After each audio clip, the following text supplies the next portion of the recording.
TV5 Sports, the home of the WB, presents High School Football. Brought to you by The Andersons, more for your home. Owens Community College, your success starts here. Subway and your local Subway sandwich shops. Banner Mattress and Furniture, factory direct since 1929. Charlie's Dodge, enjoy the experience. Cellular Central, your authorized Verizon Platinum agent. Allen Miller Jewelers, if she wants diamonds, you want Allen Miller Jewelers. And by the Alliance of Construction Professionals, build your future with us. It's game number 6 of our TV5 High School Football Game of the Week, and we've got a good one for you tonight. It's a team that's a perennial City League champ going up against a team that wants to climb the mountain. Hi, everybody, and welcome to Rogers High School. Tonight, the St. Francis Knights host the Rogers Rams, even though it's at Rogers High School, and Coach Tom Cole doesn't make a difference where these two teams play. It's going to be a battle. No, Billy, you're absolutely correct. Like you say, they're both 4-1 overall. They're both 1-0 in the city, undefeated. Two great teams, a great night for football. It's going to be a lot of fun for everybody. Talk about the Rogers Rams. They've got a big guy on offense and a big guy on defense that we're going to be keying on tonight. On offense, Drushaun Humphrey. We call him Drew because he's 6'3", 232 pounds. We'll call him whatever he wants. Well, Billy, you're a big guy, but I'm not backing you up. I'm saying Drew takes you. Yeah, he's big. I mean, I talked to Randy Bartz, the former head coach and athletic director for Rogers, and he said really he's bigger than that. He's 6'4", 240. And to give you an idea how talented he is, Billy, at Ohio State's summer camp this year in football, he ran a 4.3. They gave him a full ride on the spot. That doesn't happen very often. Well, when you talk on the defensive side of the ball, number 56, DeAndre Earl, an all-state linebacker as a junior. He's got a nose for the football. Yeah, well, Billy, I tell you what, the Duke of Earl, his kingdom's going to be from tackle to tackle tonight, and he's going to try and stop that great isolation play that St. Francis runs. It's going to be interesting for the fans to watch a talented, gifted linebacker coming up in the isolation hole and trying to stop it. Coach Rick Rios in his first year here at Rogers. Last week we talked about Greg Dempsey, who in his first year at Central Catholic wanted to play in that St. Francis Central game. Rick Rios says he'd love to put the pads on tonight. Yeah, Rick's done a terrific job coaching, and he's got the kids believing that they can win off of their season last year, 6-4, and they're 4-1, and he deserves a lot of credit. I know he's very excited for tonight's game. A former quarterback at Rogers, Coach Rick Rios, spent some time with us on the sidelines a few seconds ago, and he told us what he thought the Rams needed to do tonight to get a big City League win. 3 things. 1, I think we're going to have to be able to run the football, control the football a little bit. 2, we've got to slow down BJ Gall, so we got to stop their run. We got to keep them from moving the chains and eating up a lot of clock on us. And 3, we got to stay air-free and not turn the ball over. On the St. Francis side of the ball, we saw him last week against St. Francis. Tom says they head for the Ponderosa almost every ball game. That's Kurt McCreary and B.J. Gall. Yeah, well, Kurt, we call Hoss. He's a big man, and he does a wonderful job building in a couple of phases. He runs that fullback dive, fullback trap, and then he leads on the isolation plays. And he's a big man. And the guy coming in behind him is B.J. Gall. At 5'7", 150, 140 with rocks and weights in his shoes. And, boy, he runs hard from tackle to tackle. There's no question about it. He's so quick, and he gets to that hole so fast he can turn a 5-yard run into a 50-yard run. Well, you're right, Billy, and the irony about BJ is that he can run inside and outside, and he runs with the size of a 200-pounder. Last week we talked about Kurt McCreary, and as you can see right here, he does get the ball inside and he can cause some havoc. Rick Rios in his first year at the Rogers Rams helm, but the man on the other side of the field, Tom Cole, Dick Cromwell, in his 17th year, he spent some time with us, and he told us what he thought the Knights had to do tonight to get their win against the Rams. Well, I think to stop Rogers this week, we got to stop 4 or 5 running backs, including their quarterback, who's a very good runner and thrower. And the kicking game's important because they got such dangerous weapons in the backfield when we kick to them. And we got to throw the ball more probably tonight. We've thrown effectively, but we got to throw the ball a little more tonight to keep them off balance. We try to make these high school games as interesting as we can for you fans at home, and Coach Tom Cole has a tip for you. We told you how to run with the football. Tonight we're going to tell you how to catch the football, and we need the assistance of one of our crack production crew members, Ann. Hi, Ann. How are you? Good. How are you? I'm fine. Thanks for helping us out. If you can handle that microphone for just a minute, and we'll let the boss here talk to us.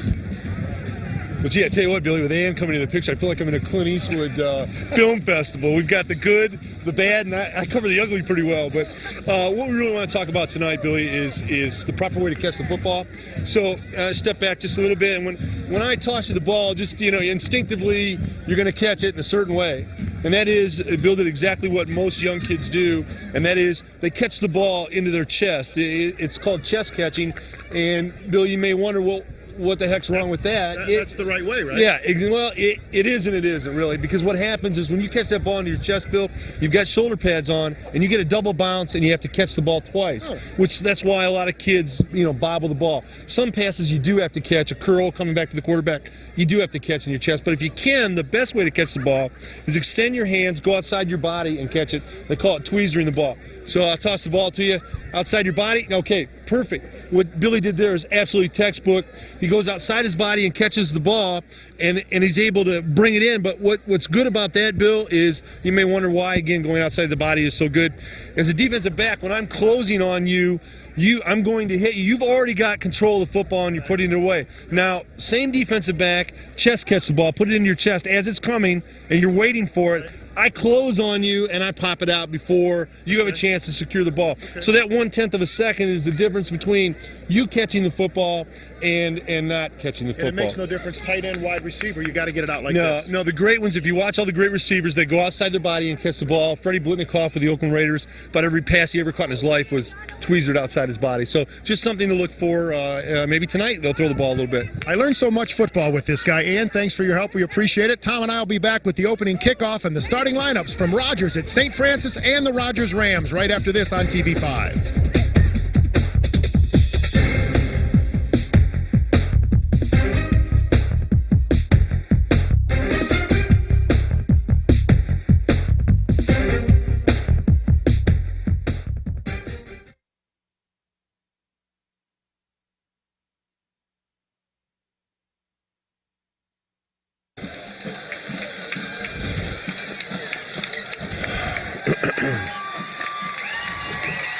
Welcome back to Rogers High School, the home of the Rogers Rams, but tonight on the scoreboard, the St. Francis Knights. As you see the Rams entering the stadium, the St. Francis Knights will be the home team on the scoreboard.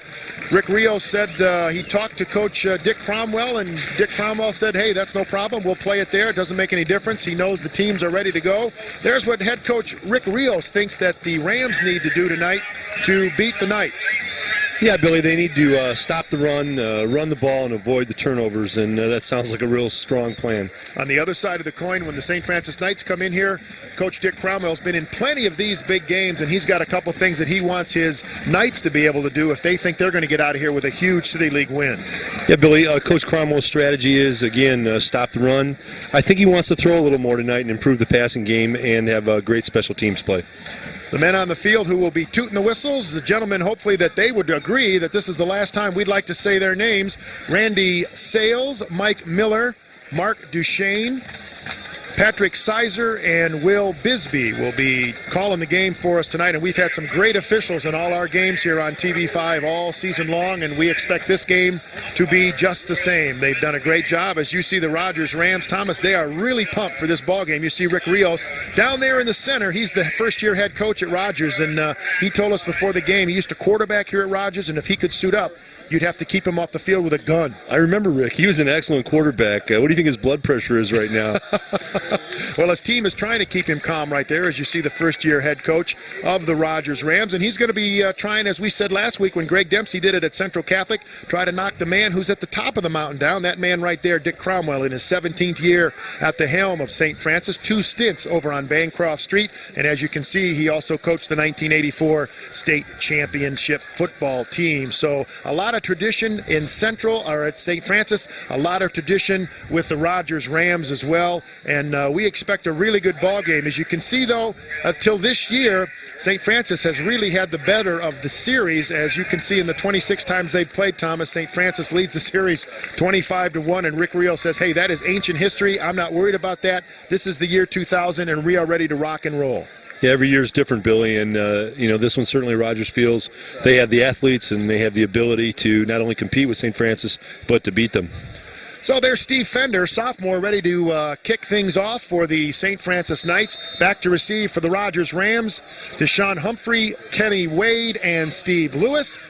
4-1, the records for both teams, 1-0 in the cities, and it's a low bouncing kick, and we've got a whistle off the get-go, and we're going to have offsides on the St. Francis Knights, so we'll back them up 5 yards, and they will re-kick things again. Thomas, you mentioned it in the opening of the in our pregame show, and we'll talk about it a lot tonight, I'm sure, but big number 6, Drushaun Humphreys. We're going to call him Drew. He prefers that.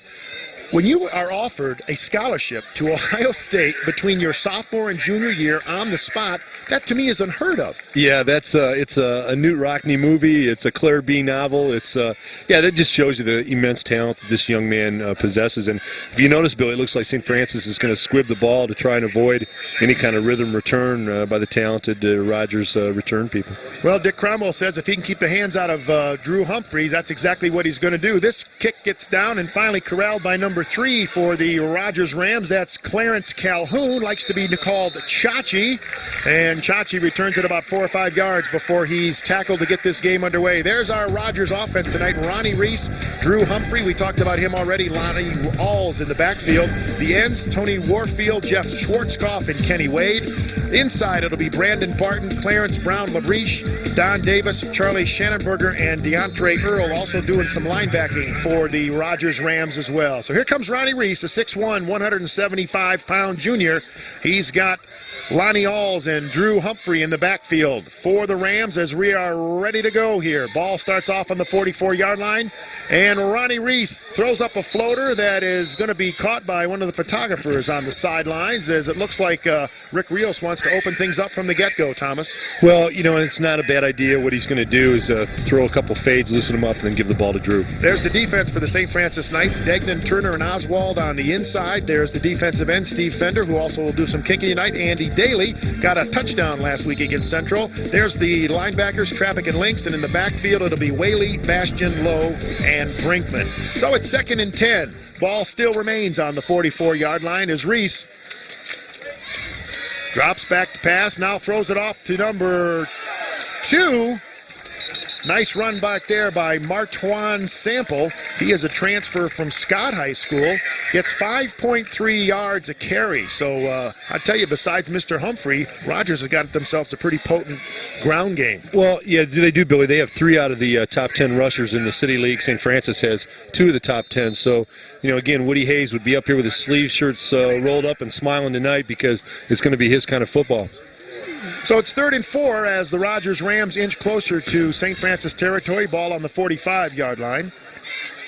Once again, Kenny Wade in motion. Here's the give to the big guy, and he is tripped up in the backfield and finally wrestled down. He's going to lose about 2 yards, but we've got some laundry on the field. You can see the yellow flags down there, and we'll let the officials sort that out. And, boy, that tell you, the great defensive push right there by St. Francis. Yeah, and the way they threw the flag and the quickness of it certainly indicates a hold, and that's what we've got, Billy. And they tried to run an isolation play with Drew Humphrey, and the little reverse pivot by Ronnie Reese, and they tried to run an isolation, but St. Francis had the isolation hole covered. A lot of poundage on both sides of the football, offensively and defensively, for the Rams and the Knights. Back to punt for the Rogers Rams, since that is now 4th and very long. This is number 55, Brandon Barton, left foot kicker. Gets off a pretty good spiral, and it's corralled by number 23 for the St. Francis Knights. 33, I beg your pardon, Jamie Whaley with the return there. As we check the St. Francis offense, Brett Auer will be handling the quarterback duties, and there's Haas, Kurt McQuarrie, and Little Joe, B.J. Gall, the leading rusher in the city. Steve Moritas, John Wright, and Ben Geiger. And the tackles, Bob Moore and Andrew Stanford. In the flanking core, we've got Chris Peer, and then the split end, Adam Brinkman, the tight end, Andy Daly. And we've got an official stoppage in play. Now we're ready to get going. So it is Brett Auer ready to bring the St. Francis Knights up. We got split ends wide and tight. And a power I formation. And the give is a fake to Gall. Here's the dump-off pass to McQuarrie. And he's got some running room, gets down the sideline, and finally is knocked out of bounds by number 1, Kenny Wade. And Dick Cromwell told us in the pregame show, Thomas, that he is definitely going to try to put it up just a little bit. And off the get-go, we see the Rogers Rams. The first pass is completed. Lonnie Alls, Kellen Wright, and Don Davis. Interior on the defensive line for the Rogers Rams. And we'll check the rest of those defensive starters for you in just a minute. So it's a first down off the get-go for the St. Francis Knights. This is Auer again. Give up the middle to Haas. McQuarrie gets it and pounds his way forward for about 8.5 yards. And McQuarrie does a nice job inside, Thomas. As you said, he's really a nice complement to the outside slashing of B.J. Gall. Yeah, no question, Bill. I mean, St. Francis is going to give you the look. They're going to run that fullback, that quick dive trap to the fullback. Then they're going to come out and they're going to option toss the ball to B.J. Gall. They're also going to run the isolation on both sides, right and left tackle. And they open the game with a nice isolation boot and an under pattern for 22 plus. So a great compliment to start the game, especially if Coach Cromwell can throw early. It's going to really help his running game. Well, the Rogers Rams had some problems last week in their pass defense. They gave up 337 yards to Woodward. The Rams won that football game, but obviously Rick Rios is a little nervous about his pass defense, as again we have some discussions on the field by the officials, but everybody seems to be content with what's going on. The clock will start again at 10:40 and winding down. So it'll be 2nd and 3. The ball is on the 32-yard line of the Rogers Rams as St. Francis looks to move the football. Here's a pitch out to B.J. Gall, and he's tripped up in the backfield, and a flag comes in on the play. Number 85 for the Rogers Rams, Wade Morris, will get credit for that tackle, a 6-foot, 165-pound sophomore. And we'll check the flag out for you as the officials are discussing it with DeAndre Earl, the captain for the Rogers Rams defense. So obviously that means the St. Francis Knights will be backing up and repaying for some real estate they've already taken care of. Well, Bill, you have one of two things. It was either a hold or a clip out in the perimeter. They tried to run a speed option to the short side of the field, which is a little bit tough sometimes. And one of the fellas out in the perimeter got called. It was a hold on the outside, Bill. Illegal use of the hands as you see the City League standings, and you see right now the two combatants tonight, St. Francis and Rogers, number 1 in the city right now, 4-1 overall. As we get back to action, 2nd down and 15. Auer running for his life, gets the pass off, and it falls harmlessly at about the 25-yard line. Great defensive pressure by the interior part of that Rogers Rams defense. Boy, Billy, you called that. That was excellent pressure. You know, what happens on these bootlegs, Billy, if the quarterback can't get his shoulders squared up and parallel to the line of scrimmage off of the boot, he's not going to be able to throw the ball. He's throwing against his body. Slick Brett Auer, he reminds me of Slick Jimmy Street. He used to run the option in Texas in the late 60s. He does a great job for St. Francis. Couldn't get his shoulders turned around because of the pressure and just threw the ball to nobody, really. So it's 3rd and 15 as the Rogers Rams getting tough right here. The ball at the 44-yard line. Here's Auer, fakes to B.J. Gall. Looks deep, goes that way, and it's picked off by number 5, Steve Lewis of the Rogers Rams, and he brings it upfield and is knocked down by number 63. That's the center. John Wright comes up and makes the tackle, but the Rogers Rams with the first turnover of the ball game. Steve Lewis with the interception, the 5'9", 180-pound senior, and he's getting congratulated on the sidelines. Great defense right there, Thomas, by the Rogers Rams. Yeah, but Billy, you know, that's an old coaching gotcha. What happened is Coach Cromwell and his staff saw, yeah, there it is. He saw that that play was open. He came back and ran the exact same play, turned his wrist over, and that's why the ball wobbled and was picked off. Steve Lewis on the return, and then finally is brought down, as we said, by the center, John Wright. So the Rogers Rams take over the ball on the 23-yard line. This is Humphrey. Nice move outside. Spins away from Brinkman and finally plows his way forward and is run out of bounds at about they're going to mark at the 26-yard line. So they'll give him his first carry of the night will result in just a 2-yard gain. As you see the rushing leaders, we've got some good ball handlers tonight here, Thomas. 3 out of the top 10 are from Rogers. And then, of course, we got B.J. Gall leading the city and Kurt McQuarrie at number 8. Yeah, 5 out of the top 10 rushers in the City League are here tonight for the fans to enjoy and watch. And it is going to be a pleasure. That's a great spin move by Drushaun Humphrey right there. So it's 2nd down and 7. They give him 3 yards on the carry. And again, Wade in motion.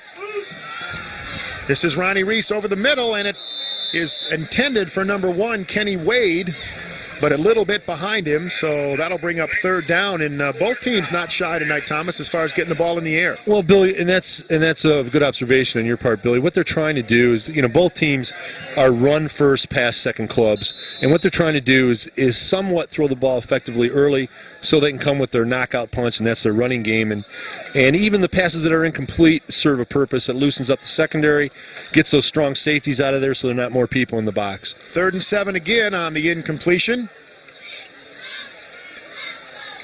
And here's Reese faking, going deep with the lob, way down to number 14. He makes the grab. Nice catch right there by Jeff Schwarzkopf. Jeff Schwarzkopf brings down the long bomb from Ronnie Reese. And it's a first down for the Rogers Rams. And I'll tell you, Thomas, he had a lot of air under that pass. Billy, I've got deja vu. That takes me back. I used to throw him that way, straight up and straight down. But Mr. Schwarzkopf deserves a lot of credit there. He had to wait on that ball, Billy. That is so hard to do because you're going to get hit. It's like being a center fielder, catching a pop-up. You got to stand there and wait, concentrate, head on the ball, and he did a great job. Great camera angle by our crew as you see Schwarzkopf run out of bounds. So it's 1st and 10 for the Rogers Rams on the 38-yard line of the St. Francis Knights. Here's a pitch back. This is Sample, and he has run out of bounds after about a gain. We'll see where they mark his forward progress. You know what's tough, Billy, is they're trying to run that sweep into the short side, and boy, there just isn't a lot of room. I always wonder why coaches do that. You got all that room and you got all that speed. Why do you try to force it into that little tiny hole? And that's a great question. It's a great question, Billy. What happens is St. Francis is playing a 52, so the monster always goes to the wide side of the field. So when you go to the short side, you're blocking one less guy. Okay. You go man on man, so that's why. But football's so much more fun to watch now that I'm learning so much with you around here, Thomas. 2nd and 4. So a 6-yard carry right there by Mr. Sample. Here's the give up the middle. Drew Humphrey sheds a couple tacklers and is finally dragged out of bounds. They're going to mark it at about the 27-yard line. Boy, I tell you what, he's a powerful young man, Bill, and he's the kind of running back that I don't think you want to let him get going and feel like it's going to be his night, because he can literally, put his shoulder down, as you see here, and he runs over people. And I think, what he's going to learn to do, too, is square up a little more in the hole and not always take it to the sideline and use his power and speed. Nice tackle right there by Adam Brinkman, who pretty much obviously was overmatched size-wise, but stuck it to the big guy and dragged him out of bounds. But it is a first down for the Rogers Rams. Here's his Humphrey again. And is finally ridden down. There is probably 5 or 6 St. Francis Knights there on the tackle. And Max Bastian on the tackle, along with Jason Lowe and number 41 Adam Links in to help as well. And Billy, I think you made the call there. That's what Coach Schaefer's defense is going to have to do. It's going to have to be 4 and 5 kids on Drew Humphrey tonight. Because he's just so powerful. Look at the power. I mean, he's just got tremendous size, speed, and power. So it's 2nd and 3, a 7-yard gain for the big guy. And this is Sample from the tailback position. Gets through the first 2 tackles, gets into the backfield and into the end zone. Mark-Twan Sample from 22 yards out goes in for the touchdown. And the Rogers Rams score first in this big City League contest. A drive that started on the 22-yard line. So a 78-yard drive culminates in a 22-yard run by Mark-Twan Sample. And the Rogers Rams score first. It's 6-0, and now they will go for 2. Rick Rio says he doesn't have a whole lot of faith in his kicking game. But when you got runners like Sample and Humphrey in the backfield, you might as well take a crack at 2. And they're going to call a illegal procedure as number 32 for the Rogers Rams, Lonnie Alls, the fullback, tried to get a little early start on that play, so they'll back him up 5, so they'll have to try to get in from the 8-yard line, Thomas. But, boy, I tell you what, you expect Humphrey to run over people, but I'll tell you right there, Sample put his head down, and he must have busted 4 or 5 tackles. Yeah, and I think, Billy, the key to that drive really was the one pass. You hit the big pass, a 20-yarder, you loosen them up a little bit, and I'm telling you, if you loosen the DBs up with Rogers running backs, that's going to make it very conducive to running the football. As we told you, Mark-Twan Sample, a transfer from Scott High School, and the Rogers Rams are glad he's here. Here's the fake to Humphrey. Reese rolling right, fires the ball into the end zone. It's incomplete. Tried to bury it into the chest of Kenny Wade, but it was a little too low, so the point after is failing, and right there you see the score as we're going to take our first break of the night. We've got 8:35 to go here in the first quarter, and the Rogers Rams on top of the St. Francis Knights, 6-0.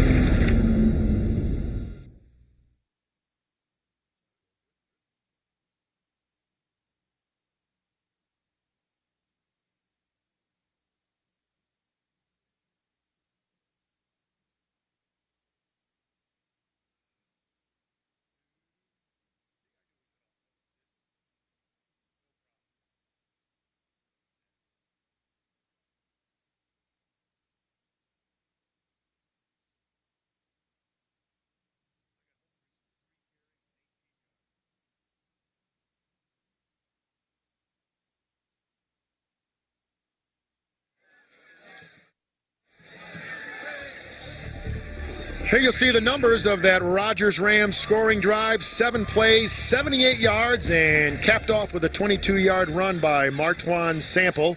Mr. Sample, a 6. What are the numbers of Mr. Sample? They hid those. 5'11", 195 senior, so he obviously is no small cookie either. So here's the kickoff by Charlie Shannonberger, and he squibs it, and it's finally controlled in the back. But this is Jamie Whaley. Gets through the first line of defense and is finally wrestled down to the ground by number 28 for the Rogers Rams. That's Prentice McNear. Mr. McNear is a 5'7", 165-pound junior. And Thomas, I'll tell you, you're going to see some, I would think, bad tackling right here that Coach Cromwell's not real happy with. Yeah, well, it's weird. He looks like he stopped and he comes out of that. But look at his leg drive. Look at how high his leg kick is. Nice cut there, north-south into the end zone. Real nice leg drive. So here come the Knights. Ball started at the 46-yard line. Here's the give to Mr. Gall, and he is going to lose probably a yard on the play. So he's had the ball twice, Thomas, and he has a total of -5 yards for the city's leading rusher. Well, Bill, you know, football's a game of emotion, and right now, Rogers certainly has emotion on their side. They're fired up, and they're covering the isolation hole, which St. Francis loves to run. I still think the key tonight is going to be who can pass the ball effectively to open up the running lanes. Well, we'll see if they put the ball in the air or keep it on the ground, trying to get to the Ponderosa. The give is to McCreary right up the gut, and he is stopped at the line of scrimmage. Number 56, DeAndre Earl, leading the charge for the Rogers Rams. Also in on the tackle, number 32 for the Rogers Rams. That's Lonnie Alls, playing a little linebacker and fullback for Rick Rios tonight. Boy, the Duke's got a pair of shoulder pads on him. I'll tell you what, he squares up in that tackle hole. He's a big man. Did a great job there. So it's 3rd and 11 now. The Knights trying to generate some offense here from Rogers High School. They trail. And here's a pass left. Nice pass right there and caught by Adam Brinkman. But there was a flag on the play. Rough the quarterback, Billy. It hit him late. It certainly didn't appear to be intentional. The young man was enthusiastically going after the QB. But well, you talk about emotion, Thomas, and that's where a young team could get in trouble because they get so pumped up, and they got to be able to control that, or it could be a long night. I'm sure Rick Rios likes the emotion, but it's something that's got to be controlled. And that's why it's high school football. They're not professionals. They're learning, and it wasn't intentional, but it is part of the game. But you don't want to give St. Francis too many opportunities in a drive, Bill, because they're so fundamentally sound that they'll put it in the end zone. Well, they pick up a huge first down right there. The ball moves way up the field, and now they'll start 1st and 10, and the ball will be at the 31-yard line. So the Rogers Rams, this is where they got their pickoff with Steve Lewis in the little earlier in the first quarter, and we'll see if Coach Cromwell puts it up in the air here. We got split right, power I formation. This is Gall, gets into the secondary, and he gets down to about the 2-yard line. B.J. Gall. A 29-yard run, so that takes care of that minus yardage that he had. Well, Billy, and you know the play. We've seen it. We've seen it an awful lot. It was isolation left, and really the blocking on the left side of the line for St. Francis was outstanding. BJ went through into the secondary almost untouched. Give credit to Steve Moritis and Bob Moore on the left side of that line. So the Knights are knocking on the door. It's 1st and 10. The ball is on the 9-yard line. This is Gall, bounces off a couple tacklers, and they say that he just about got to the goal line. Boy, Billy, that was the same play again, isolation left, but you got to give B.J. Gall a lot of credit. That's a runner's cut he just made. By runner's cut, I mean the hole was designated to the left side. It was kind of blocked up. He did a side step shuffle and took it inside to the right. Real nice. Watch him shuffle there. Back to the inside, now to the right. Great job. That's a runner's cut. And he runs so low to the ground, as they say, it makes it very hard to tackle. So the Knights are knocking on the door, trying to tie this one up. This is McQuarrie, and there's a fumble on the play, and the Rogers Rams have come up with the football.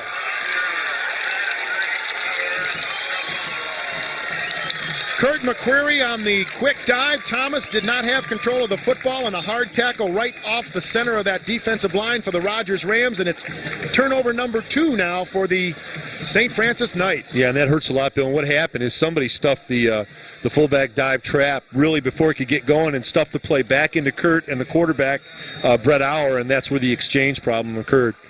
Well, I would think if we had an isolation camera on number 56, it might be the Duke. The Duke again is after him. Might have been the one to put that away. Yeah, I think so too. Give us to Humphrey. Bounces outside, but it then is finally wrestled down. You know, one thing that Drew will learn, and they'll teach him at Ohio State, I'm very confident of that, and that is he makes, one nice cut, and then he takes another cut to get back outside. If he would just, after the first cut, square it up a little bit and go north-south, I'll tell you what, he'd break a lot more plays. Yeah, you definitely, I would think, want to try to get away from where most people are going to be, and if you run back to the middle of the field, they're all going to be waiting for you. And when you're running sideways, people get great shots at your body. Here's Humphrey again, up across the 10-yard line, probably brought down at around the 11, just short of the first down. You see how effective he was there, Bill? He made one cut and took it north-south, and, he's a powerful person. But when he sidesteps and goes sideways, he cuts his power down, and people get great tackling angles on him. 6'3", 232 pounds, and as you said in our pregame show, Thomas, Rick Rio says he's even larger than that, and I happened to see him walking through school this week, coming out to talk to the coach, do some game prep. He is a very large young man, and a very nice young man, I should say, very personable. Yes. Here's the give to Sample, tries to get outside, but he gets the first down, and first things first, he brings the ball up across the 15-yard line. They're going to mark it at the 17. Young Mr. Sample, Billy, runs a lot like B.J. Gall. They have similar kind of running styles. This drive started on the 3-yard line for the Rogers Rams. They get their first down as we break 5 minutes to go. They're out of the shadow of their goalpost here at Rogers High School. Here's the give. Oh, nice tackle right there.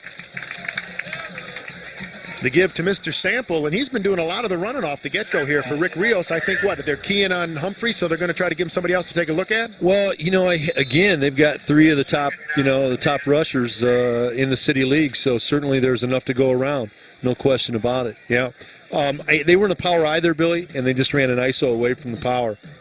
Mr. Sample gets 5.3 yards per carry on the season so far. He's got himself 229 yards, but he's adding to that tonight. As I tell you what, Bill, this has got to be kind of interesting for Coach Cromwell to watch, because really he's getting a dose of his offense and what he does to people. That physical inside between the tackles, hard running, 2 backs, slashing at you, just good, solid, fundamental, Dick Cromwell football, only he's getting it from Rick Rios and the Rogers team. Lonnie All's the carrier on that last play. 4.6 yards a carry he gets. So the Rogers Rams very potent on the terra firma. This is number 5 in the backfield. That's Steve Lewis. He got that interception a little bit earlier, and he picks up about 4 yards on the carry, so that'll make it 2nd and 6. Boy, that was a nice cut out of the power eye, too, by Steve Lewis. Very nice. Watch the cut here. He was supposed to go outside, and he cut back inside and took it north-south. Boy, real impressed with the way the Rogers kids run the football. They all run hard. Hey, look for out of the power eye one of these times to ISO boot it out and get Ronnie Reese outside, too. And they give up the middle this time. That's number 3, Chachi Calhoun with the carry. And I'll tell you right now, as Chachi's pretty proud of himself right there, Rogers continues to run fresh bodies in, and they're very good runners. As the St. Francis Knights call timeout, they want to talk things over. And there's 3:05 to go here in the first quarter.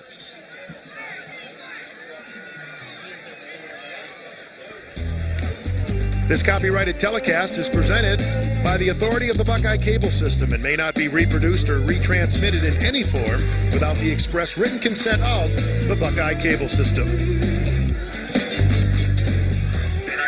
Along with Tom Cole, this is Bill Clark. We're at Rogers High School. The Rogers Rams right now with a 6-0 lead over the St. Francis Knights. Both teams 1-0 as we take a look at the rushing leaders. We talked about them a lot tonight because there are some great rushers. Mr. Sample right there, 9th in the league, but he's already got a touchdown tonight.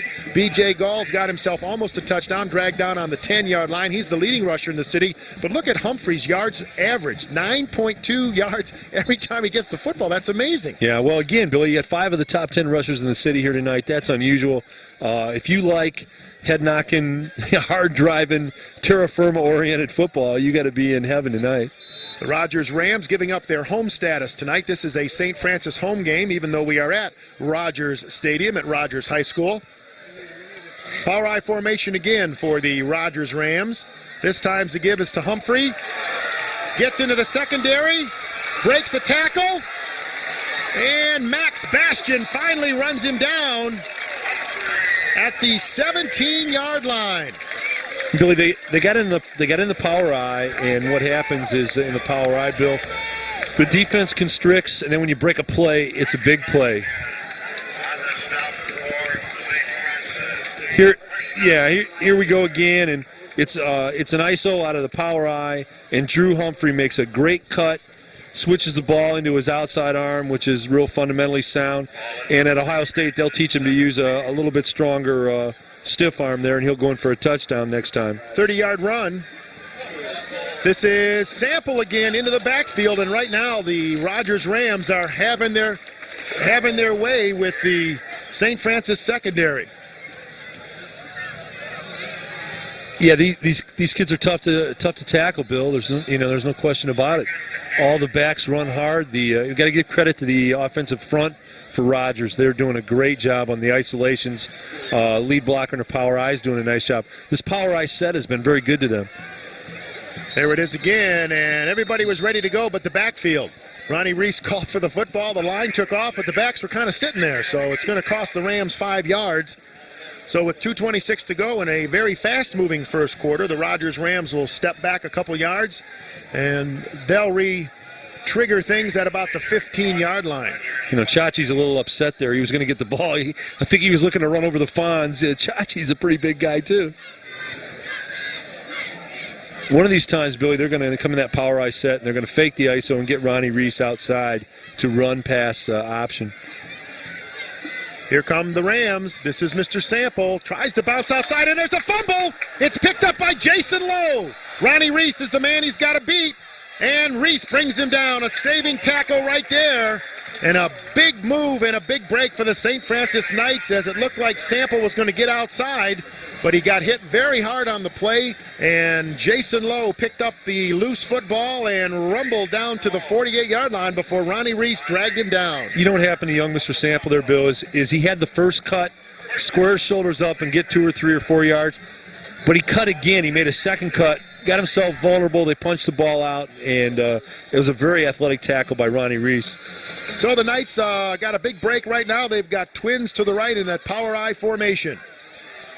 And the give is to the city's leading rusher, B.J. Gall, and he is stopped after about a 2-yard gain. So that'll make it 2nd and 8 as the clock continues to run, 1:50 before the end of the first quarter. Coach Cromwell, Bill, must really think that left side is they've got something going over there they feel real good about because they've run the isolation predominantly left all night long. So the Knights trying to even this one up. They trail by 6 with 1:32 to go in the first quarter. This is Gall again, and again he's stopped at the line of scrimmage, probably for no gain. Isolation left again, Bill, and I think what Coach Cromwell's going to look to do soon is to fake that dive trap and come out and let slick Brett Auer option toss the ball to B.J. Gall, or fake the isolation left and boot out right. And instead of having him throw so deep as they did the first time when it was picked off, look for an underneath drag tight end. Well, we'll see what the St. Francis Knights have in mind. Again, twins to the right.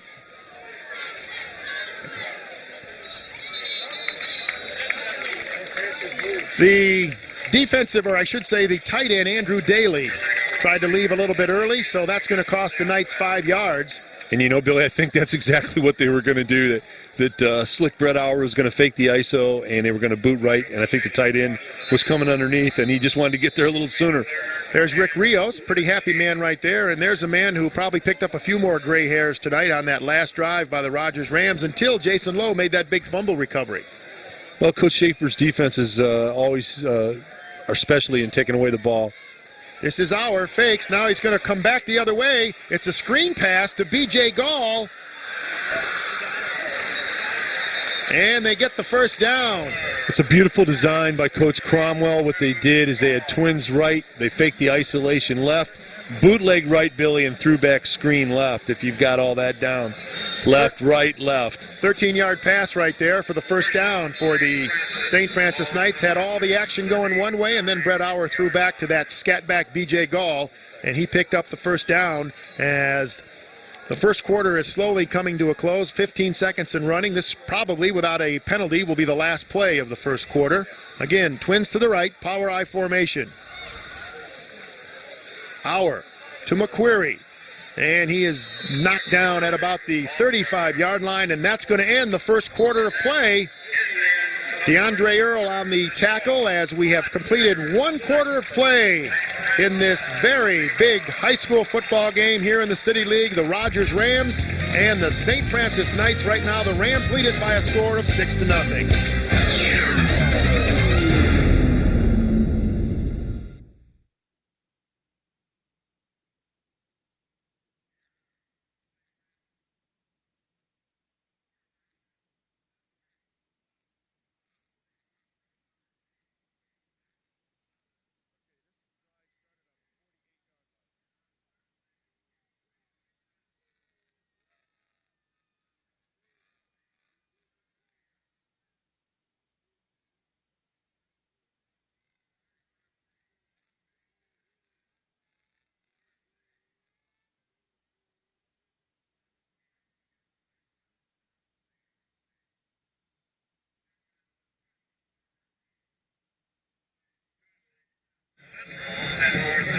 Welcome back to Rogers High School. Coach Dick Cromwell had his say with his Chargers, as Rick Rios also wanted a few things to say to his Rogers Rams. And the Rams right now on the top end of a 6-0 count here from Rogers High School. And Thomas, any surprises in the first quarter? No, not really. Two excellent teams. You're going to have some turnovers. You're going to have some emotion. That last call by Coach Cromwell was a brilliant call, the throwback screen.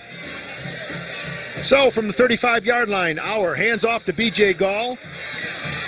Darts outside and is wrestled to the ground. Picks up about 3 yards on that particular carry. Bill, I don't know if I've ever seen in a high school football game, I don't know if I've ever seen so many good runners in one high school football game. I mean, we're seeing 5 kids that are first-class, excellent runners. I mean, it's a runner's fest tonight. I got a feeling you might see a couple more before this one's over, because it seems like Coach Rios keeps bringing new numbers in every time they get a run, and it really makes for the defense. I would think it's kind of tough to key on anybody when you're bringing in all those new legs. Absolutely. Twins to the right for the St. Francis Knights. They go left side. This is B.J. Gall, plows right into that left side of that Rogers Rams defense.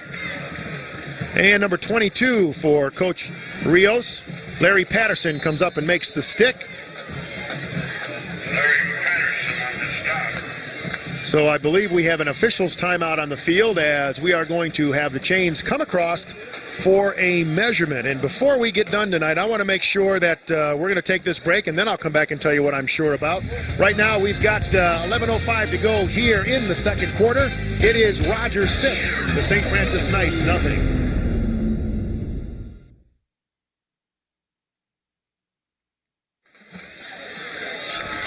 And you can see the official right there signaling another St. Francis first down. And as I said before the break, I want to make sure that we send our thanks to Carl Janke, the athletic director at St. Francis High School, and head coach Dick Cromwell, as well as their counterparts here over at Rogers, Randy Bartz, former head football coach, now in the athletic director's office, and of course head coach Rick Rios, for their help in our preparation of bringing you this great high school football game. And with 10:55 and running, Brett Auer doesn't like what he sees, so the St. Francis Knights will call another timeout. Billy, can we thank Tommy Fitzgerald for just being up this late tonight? Oh, I know, because normally he likes to just lean against the wall. But he's got family in this weekend, so I'm surprised they even let him out. But we're going to take a break and come back as the St. Francis Knights are going to talk it over. Dick Cromwell not very happy with what he saw on the field either. We'll come back and find out how the Rogers Rams do against the St. Francis offense. It's 6-0 Rams.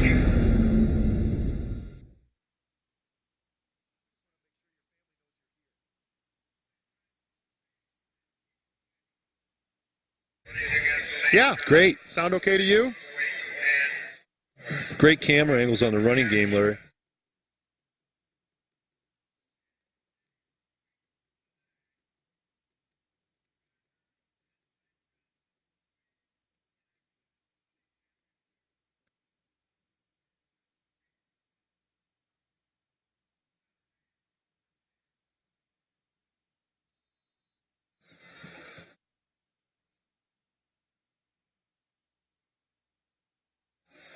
The pitch out to B.J. Gall, trying to get outside, and is finally brought down from behind by number 54, Don Davis. And B.J. Gall picks up a nice chunk of yardage and another first down for the St. Francis Knights. Billy, that was a pro formation, and what they ran is the dive option to the wide side of the field. And the young man out in the perimeter for St. Francis, great blocking out there. The St. Francis wide receivers block extremely well. So it's 1st and 10 on the 14-yard line. Give up the middle to Hoss McQuarrie, and he is met by DeAndre Earl. I think that's a battle of the irresistible force meeting the immovable object. Yeah, I think Duke said, "Stay out of here, Hoss." They did meet right in the dive trap hole. And I remember earlier this week when we came out to talk to Rick Rios to get some information on his Rogers Rams, he said, "I'll tell you, all you need to do is remember number 56 because you'll be calling his number an awful lot tonight." Yeah. And I'll tell you, he was an all-state linebacker as a junior, and I'll tell you, to be that good as a junior, you know that he obviously has some football ability, and they're going to have to call upon that ability right now as the Knights are knocking on the door. The ball on the 13-yard line. And the give is to Gall. Tries to get up the middle and picks up about 2 yards on that carry. So that'll make it 3rd and about 6. Billy, this game tonight's a college football film fest. I mean, there are going to be a lot of, I think, potential college offers off of this game. Yeah, there you go. Again, the isolation play. BJ makes a nice cut, takes it up inside. So it's 3rd and 6, 9:25 and running. The Knights looking for their first score of the night. The Rogers Rams with a 6-0 lead. Here's a pitch out. B.J. Gall cuts back inside, gets down to about the 2-yard line. Nice move by the tailback on the outside of that particular play, and Mr. Gall picks up another 9 yards. Billy, people don't understand how tough this is to do. Now watch, Slick Brettauer makes the dive fake to Hoss, comes out and makes a beautiful option pitch to B.J. Gall, and then B.J. makes the drop step outside and turns inside, north-south. Nice tackle on Mr. Gall by number 55, Barton. Here's the give up the middle, and he's in for the touchdown. A 3-yard run by B.J. Gall. And the St. Francis Knights have tied things up at 6-6. Billy, you've got power eye left, this time with a double isolation and 2 leads for the touchdown. 52-yard drive that was culminated by that 2-yard run by B.J. Gall.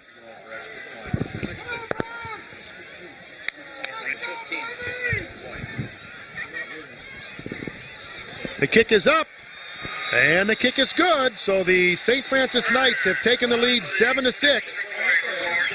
And we'll tell you more about what's happening here at Rogers High School. The Rams will be on offense when we come back after this timeout. Once again, our score, St. Francis on top of Rogers, 7-6.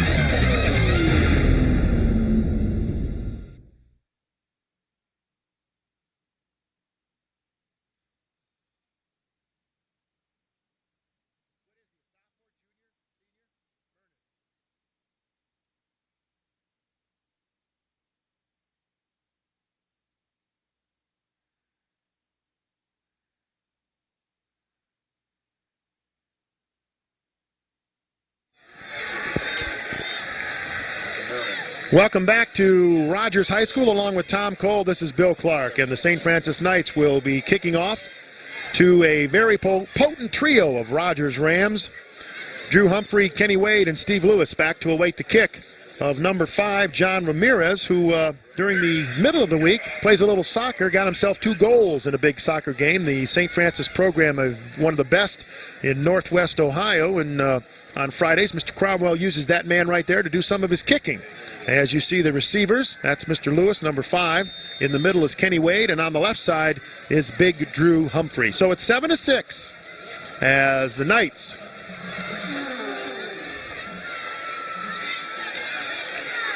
This is Steve Lewis, and he gets up to, we'll see where they mark it. He's going to be knocked out of bounds at about the 38-yard line. As you see the numbers on the St. Francis scoring drive, 52 yards, 11 plays. B.J. Gall's 3-yard run capped it off. And then John Mernon's extra point, I beg your pardon, gave the Knights their current 7-6 lead. So as soon as we get a football, we'll be ready to play.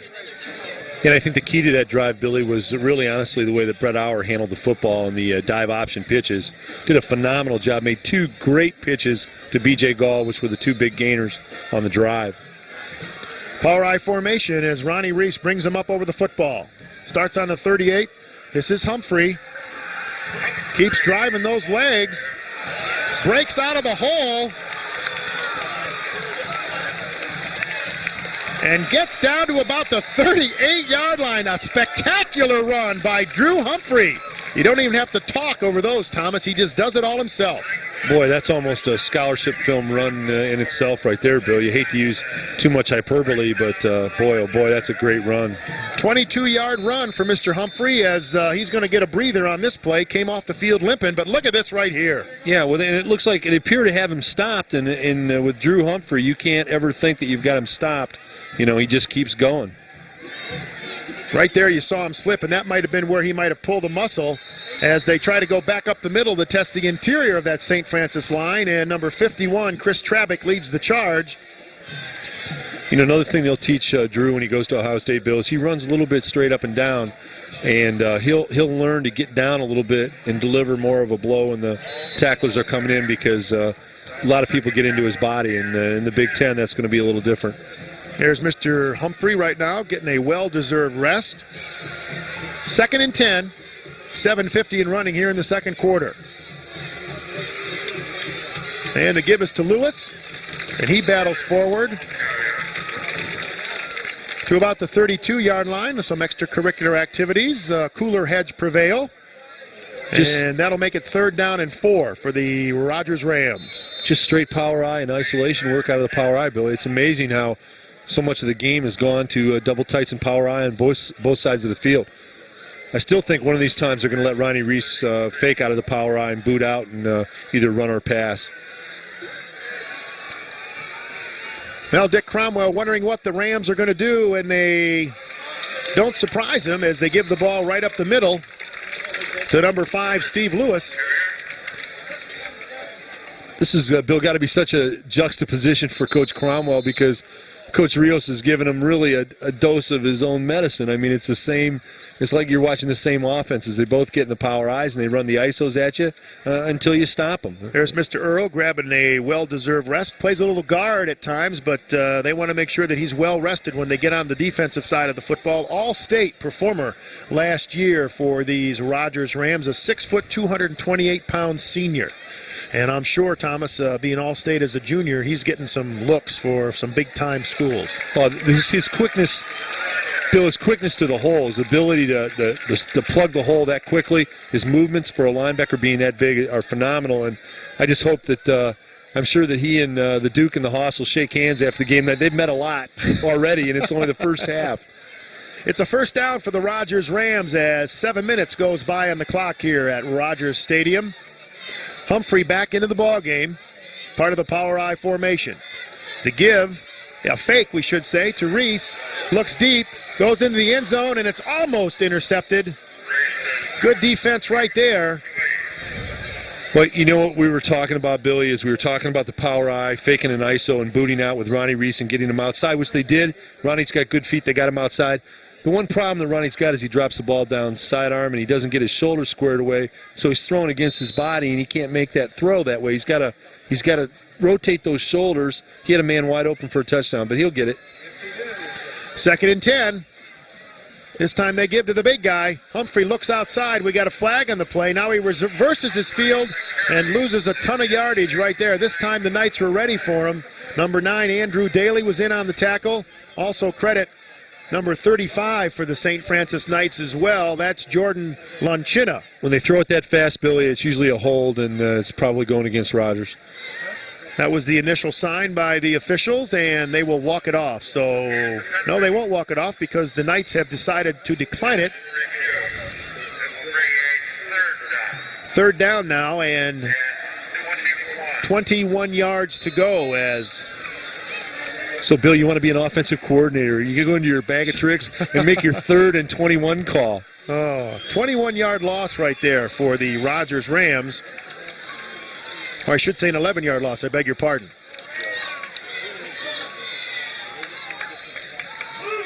Fake again. Sidearm slant down the middle. And we will tell you who that receiver is as soon as they uncover him from that sea of red. Jason Lowe on the tackle with the help of Max Bastian. Number 34 was the receiver in that particular play. Tony Warfield, a 5'11", 195-pound junior. Boy, Tony did a great job. They call it rack yardage, Bill, run after the catch. And, boy, his rack yardage on that was excellent. So it's 1st and 10 for the Rogers Rams. The ball is on the 13-yard line. Here's the give to Lewis again. Cuts inside and plows his way down to about the 6-yard line. So we will make it 2nd and about 4 yards to go for a Rogers first down. They can get a first down and not get a touchdown. Down to about the 3-yard line will get them their first down. As you see, a good shot of the assistant coaches working with Rick Rios here from Rogers High School. Great high school venue, Thomas, to watch football. A great crowd tonight. Field's in great shape, and it's fun to watch Rogers in this power eye. They've developed a real personality with this. Here's Reese with a quarterback sneak, and he is tripped up and downed at about the 2-yard line. Tried to cross up the Knights a little bit by taking it in himself. And Reese is not a bad runner himself. He right now is the 3rd leading scorer in the City League with 46 points. So he obviously knows where the end zone is and puts his nose down and can get in there. Randy Bartz told me also that Ronnie played for him as a freshman, so he has a tremendous amount of game experience. So it's 3rd and 1. Again, the Rams can get a first down without the touchdown. Reese with the quarterback sneak, and he is dropped back 3 yards into the backfield. Number 47, sophomore Steve Fender with a huge tackle for Dick Cromwell's Knights right there. Steve Fender, when he's not playing football, does awfully well in the classroom, a 3.9 grade point average, and also handles the duties as the sophomore class president. So a big stick right there. That'll make it 4th and 5, and Rick Rios told us that you won't see a whole lot of field goal attempts coming out of his Rams, so Mr. Humphreys comes back into the ball game, but Rick Rios says he wants to talk things over. This is too big of a play to not know exactly what's going on as you see the coach stroll out to meet his white-clad Rogers Rams. 4:13 left to go here in the second quarter. The Knights holding on to a 7-6 lead, but the Rams are knocking on the door. We'll find out how they do when we come back on TV5 right after this.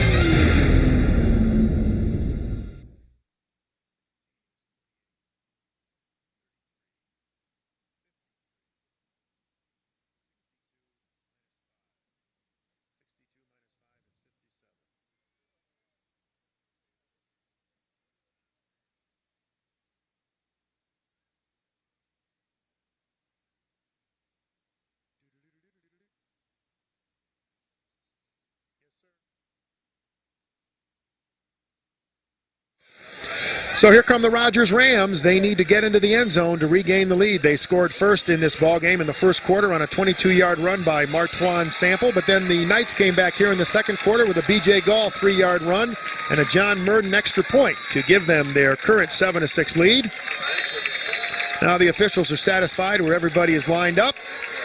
This is a huge play for the Rogers Rams in the shotgun. This is Ronnie Reese. Fakes the give. Now he looks like he's going to try to get into the end zone himself. Reese dives in. Fumble. Touchdown. They call it a touchdown.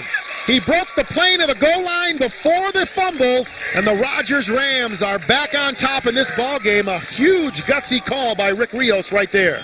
Coach Rios deserves a ton of credit. That is an absolutely outstanding call. They had twins right, went into the shotgun, faked a Humphrey going left, and used Ronnie Reese's ability with his feet to get outside. And Ronnie turned the corner across the plane of the goal line and scored, Bill. Great call, great execution. Yep, they faked the shotgun. Humphrey left, Reese right. He breaks the plane, and the official's right on top of it and calls touchdown. So they're going to go for two. This is Humphrey, and he is stopped in the backfield. No chance to get into the end zone. A swarm of red-clad Knights bring him to the turf.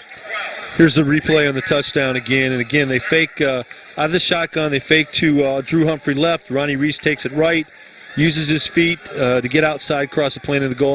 And the official's right on it right away. He calls touchdown immediately, so you know that his judgment was good there. We're going to take a break. The Rogers Rams back on top. They can't get the extra point to go down, so it's 12-7. The Rams over the Knights here from Rogers High School on TV5.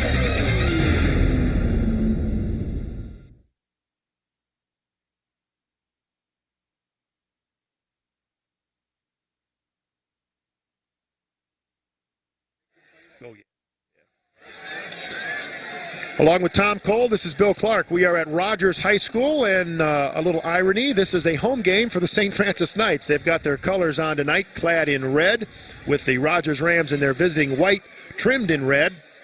But right now, I'll tell you, there is a lot of black and blue down on that field. They are really hitting, and they are hitting hard. Great high school football game tonight, Bill. And, it makes you wonder, you see how important the kicking game is? I mean, as this game develops, how many opportunities in the kicking game are missed, and we'll see how if that really develops at the end of the ball game. Shannon Barger with a squib kick, and it's going to be picked up by Adam Brinkman. Brinkman looks to get outside and is wrestled to the ground on the 45-yard line.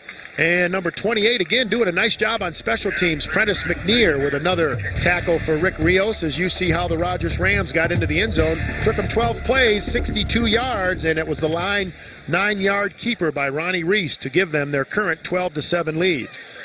The other thing they're doing, Billy, is when they get in that power I. That's Ronnie Reese, who's played as a freshman. You imagine playing as a freshman? He's had 4 years of experience on a varsity level. He had an excellent drive there. Here's a fake as Auer swings it right, gets it to McQuarrie out of the backfield, and he's wrestled down after about a 9-yard gain on the pass, so that'll make it 2nd and 1 for the Knights as we approach 3 minutes and 40 seconds to go here in the second quarter. Hoss McQuarrie took your demonstration, Bill. He took his hands outside his body and made the catch. That was a nice demonstration for us. I never realized that if I let it hit off my chest, I have to catch it twice. But, there you go. I tell you, these tips are working out very well for us here on TV5. So the clock continues to run here in the second quarter as Brett Auer looks to get the Knights a first down. It's 2nd and 1. The ball on the 44-yard line. Here's the give to Mr. Gall, and he is stopped right there. And they are giving him no gain. That's his 11th carry of the night. He's gained 57 yards on those 11 carries, and that includes starting off the night 5 yards in the hole. On the other side of the coin, Drew Humphreys, 8 carries, 62 yards, and that includes an 11-yard loss. So these guys are picking them up and laying them down big time here at Rogers Stadium. Yeah, Billy, and look for Coach Cromwell to use a little more of the dive option and pitch it outside because they're jamming up the inside pretty good, and that dive option pitch outside might be effective for him. Splits both ways. Here's Gall again. Fumble, ball on the ground, and the Rogers Rams have come up with the football. Wade Morris recovers the B.J. Gall fumble, and the Rogers Rams are in business at the 41-yard line of the St. Francis Knights. Yeah, it would be real nice if the guys have another look at that because being an old quarterback, I think what happened is Brett Brett didn't put it in right, and I think that caused the fumble. No, he did. You know what? It was a penetration. Brett put it in, and BJ had his hands right. It was a penetration, Bill, that caused that fumble. Number 32 got into the backfield for the Rogers Rams. That's Lonnie Alls. He plays a little linebacker and also plays some fullback for Rick Rios. And now the Rogers Rams right there behind that man want to call a timeout. He's going to stroll out to the field, talk to his Chargers as Dick Cromwell and his staff will talk to the St. Francis staff as well. Stay with us at halftime. I'll have the opportunity to talk with Steve Junga, the Blade sports writer. You see his articles in the newspaper every week. He is the senior high school writer here for the Toledo Blade. We're going to come back. We've got 2:42 to go yet before we can have that conversation with Mr. Junga. Right now, the Rams lead the Knights 12-7.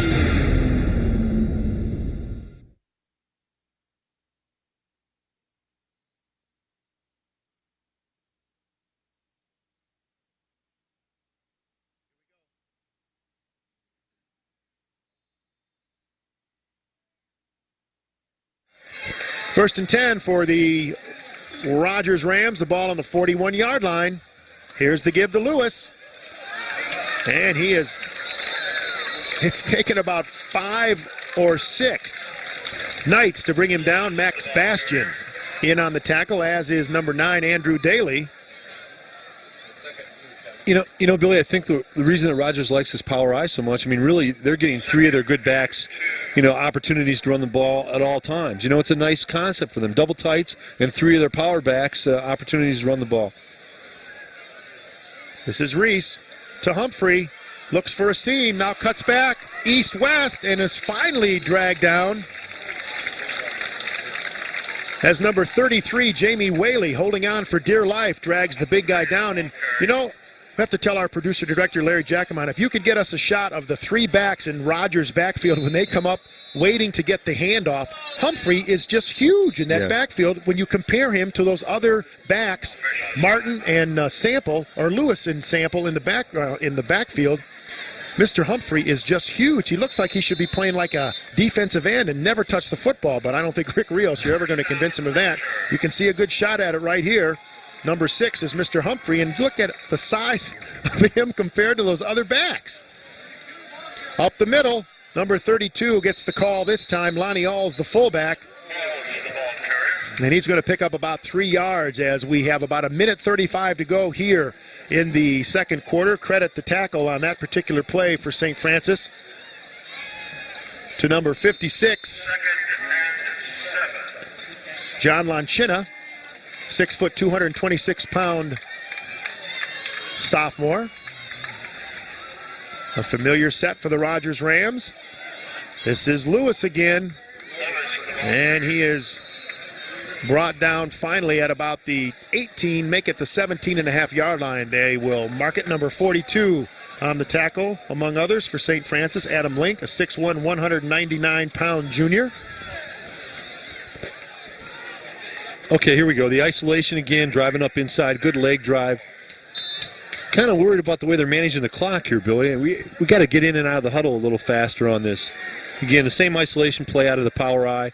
Drew Humphrey on the lead. Good tackle right there on the handoff, right in the backfield.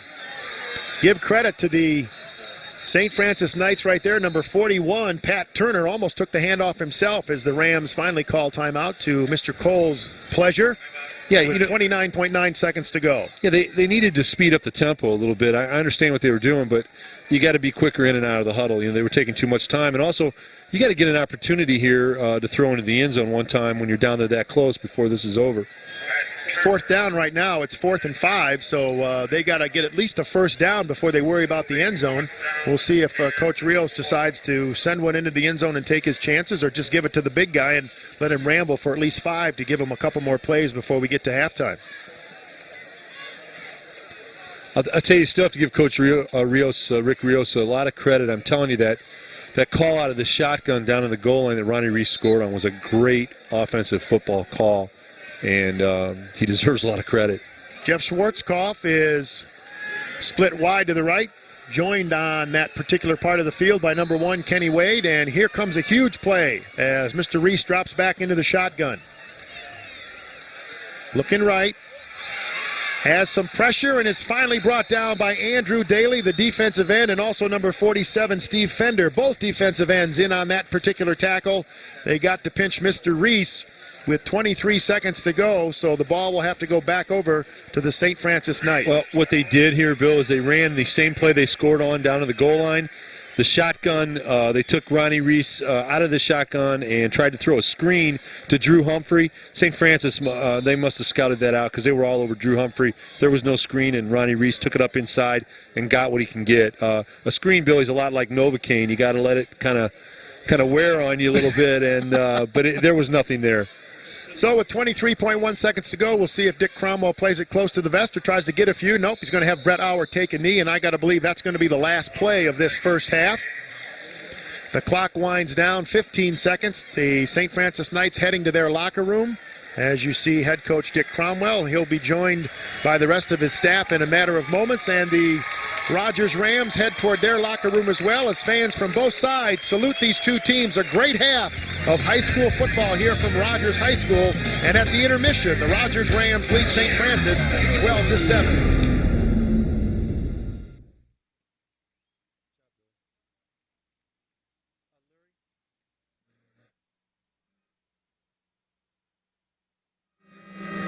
We are at halftime at Rogers High School. There you see the important numbers of the evening. The Rogers Rams right now currently holding a 12-7 lead over the St. Francis Knights in this huge City League contest. And speaking of the City League, a man who knows a lot about what's happening around the City League, Steve Junga, who is the high school writer for the Toledo Blade. Steve, thanks for taking time to join us. Glad to be here, Bill. Your article today in the paper, you talked about how this is such a huge game, and it's going to be a game that's going to be won on the ground, and that's exactly what's happened so far all through the first half. So far, it's held pretty true to course according to what the coaches were expecting. A couple surprises, though, that is surprising to me anyway. St. Francis, uncharacteristic with 3 turnovers. They fumbled the ball twice, one very costly as they were knocking on the door in the end zone. Another one by B.J. Gall and the interception. That is one thing I personally did not expect out of them, and otherwise it might be a different story here in the first half. This is our first time to see Drew Humphrey from Rogers, and he is just a huge young man, and it's amazing to see how big he is when you put him in the backfield with some of those scat backs. He is big, he's strong, he's talented, and I don't think he's really tapped his potential yet either, and that's a scary thing. If he can get that forward lean going when he hits the line, he can really carry some bodies, and sometimes it's a matter of him tripping over somebody before he's going to go down. We mentioned early in the broadcast the fact that he had Ohio State offered him a scholarship on the spot during his summer camp. I've never heard of that ever happening before. Well, when you've got a body like that, who, as I understand, doesn't hit the weight room real heavy yet, and he can run a 4.4 340, those are the kind of athletes that you gotta, if they're there, you gotta sign them. What do you think Coach Cromwell's telling his charges in the locker room at halftime? Number one, I think hold on to the football. That has been a big problem in the first half for them. They've moved the ball. It's not been a matter of not being able to move the ball. We haven't seen a punt yet. And I think what they need to do is maybe open it up on the pass a little bit. Rogers proved to be a little susceptible last week, giving up 337 yards through the air to Woodward. And I think the Knights might want to exploit that a little bit in the second half. What about on the other locker room with Coach Rick Rios? What's he telling the Rogers Rams? If I were Rick, I'd be telling him to keep doing what you're doing. Despite, I think there's a height or a weight and height disadvantage of about 3 inches and 30 pounds a man on the defensive line for Rogers, the offensive line for St. Francis, but that hasn't seemed to slow down the Rams on the running game. And I think if they can keep doing that and stick with it, not turn the ball over, and eliminate stupid penalties, they might be able to pull this off. There are some new teams near the top of the standings in the City League. St. John's having their problems early this year. The Rogers Rams near the top. This is a fun year for high school football. A little more balance this year. I think overall, if you're going from top to bottom, it's a down year. I don't see a real strong, well, other than these two teams here, a real strong state-type contender. St. John's has had some problems. However, they played some really good teams so far. They are 1-0 in the city, and I wouldn't count them out yet. Now, you talk about St. Francis Division II. I would think that would bode well for them in the state playoffs. Oh, yeah, of course, for both teams here, and they just went under the bubble, so to speak, this year. I would put them, if they finish off 9-1, 8-2, and nobody gets hurt, either they or Rogers is a good, safe bet to go a long way in the playoffs. Some good young coaches in the league this year. The gentleman we're seeing tonight, Rick Rios, Greg Dempsey over at Central Catholic. That's got to be good for the league as well. Both coaches came very highly regarded. Rick Rios has spent 10 years over here as an assistant. A lot of people like what he did for this program, not only in football, but he had the girls basketball program, did an excellent job there, turned that program from a perennial loser to a City League contender. He seems to have a way of relating to the players and motivating, and they just like him, and it's easy to play for him. You talk about Greg Dempsey over at Central, Rick Rios here. The fact that they were both graduates of their high schools, coming back pretty much what they would consider their dream jobs, that's got to be very exciting for them. I'm sure the familiarity helps a little bit, plus you have that little extra urge, I think, to win and do something for the school you came from, and I see that in both coaches. Greg also came very highly regarded as an assistant at the START program, and he will do a good job over at Central. Mark my words there, he's going to have that team turned around within a couple years, and they're going to be a City League contender again. Well, before I let you go here at halftime, we'll look into your crystal ball and give me a final score in this game. Ooh, that's a tough one. Let's go with 18-14. Rogers. 18-14 Rogers. You heard it here first. We'll find out tomorrow in the Toledo Blade. We'll read Steve Junga's article there. We thank you for your time this afternoon, and we will be back with more from Rogers High School. Our halftime score, the Rogers Rams on top of St. Francis by a score of 12-7.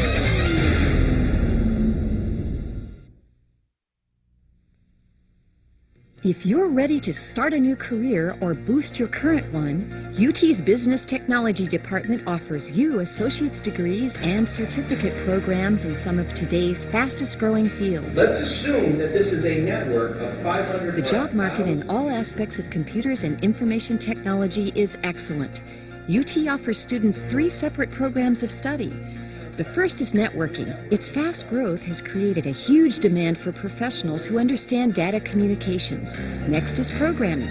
Here the student is taught to tailor and develop software specific to an organization's needs. The third area is the software specialist, where the student becomes an expert in operating developed software.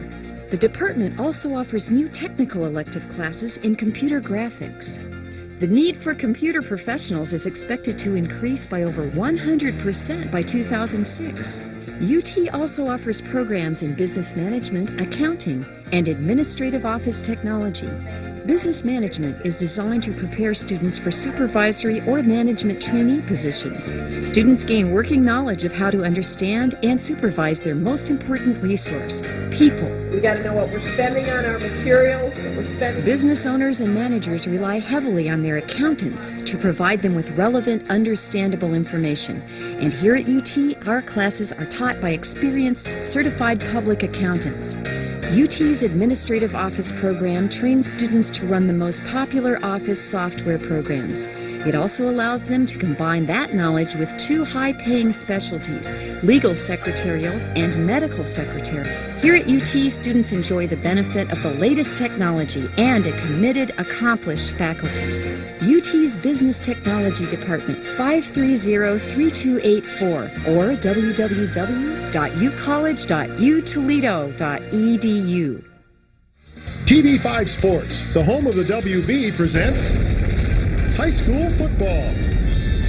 Brought to you by The Andersons, more for your home. Owens Community College, your success starts here. Subway and your local Subway sandwich shops. Banner Mattress and Furniture, factory direct since 1929. Charlie's Dodge, enjoy the experience. Cellular Central, your authorized Verizon Platinum agent. Allen Miller Jewelers, if she wants diamonds, you want Allen Miller Jewelers. And by the Alliance of Construction Professionals, build your future with us.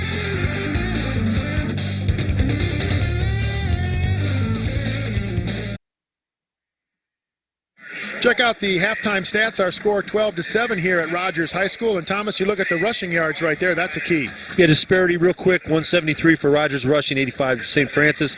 They're going to have to commit Coach Schaefer's going to have to commit more people to the run, put more people in the box to stop Rogers in the running game and make Rogers beat them throwing the football. That's what he's going to have to do. And the other thing that is very uncharacteristic for St. Francis team, Bill, are 3 turnovers in the first half.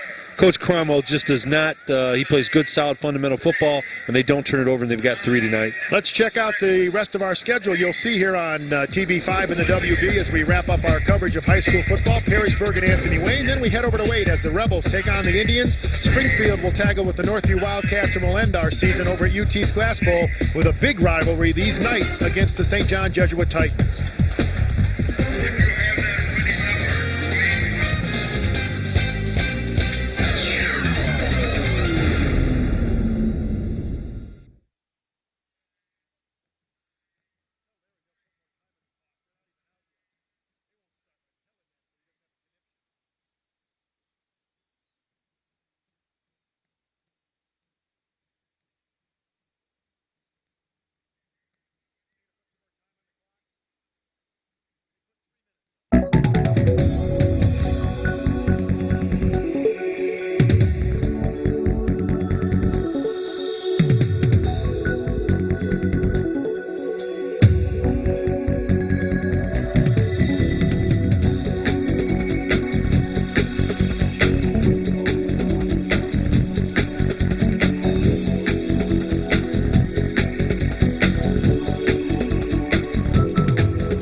Both teams back on the field here at Rogers High School. And Thomas, let's talk a little bit about, we heard Steve Jung at halftime tell us what he thought the keys were going to be to the second half. If you were Coach Cromwell in the St. Francis locker room at halftime, what would you be telling the Knights? Well, Bill, it's real easy for Coach Cromwell. They can't have turnovers in the second half. They've already had 3.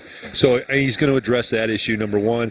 And secondly is what we mentioned when we went through the stats. I mean, I honestly think that he's going to have Coach Schaefer commit more people to the run. Rogers is in the power eye. They've got 3 great backs. They're going to have to bring some safeties up inside and commit people to the run.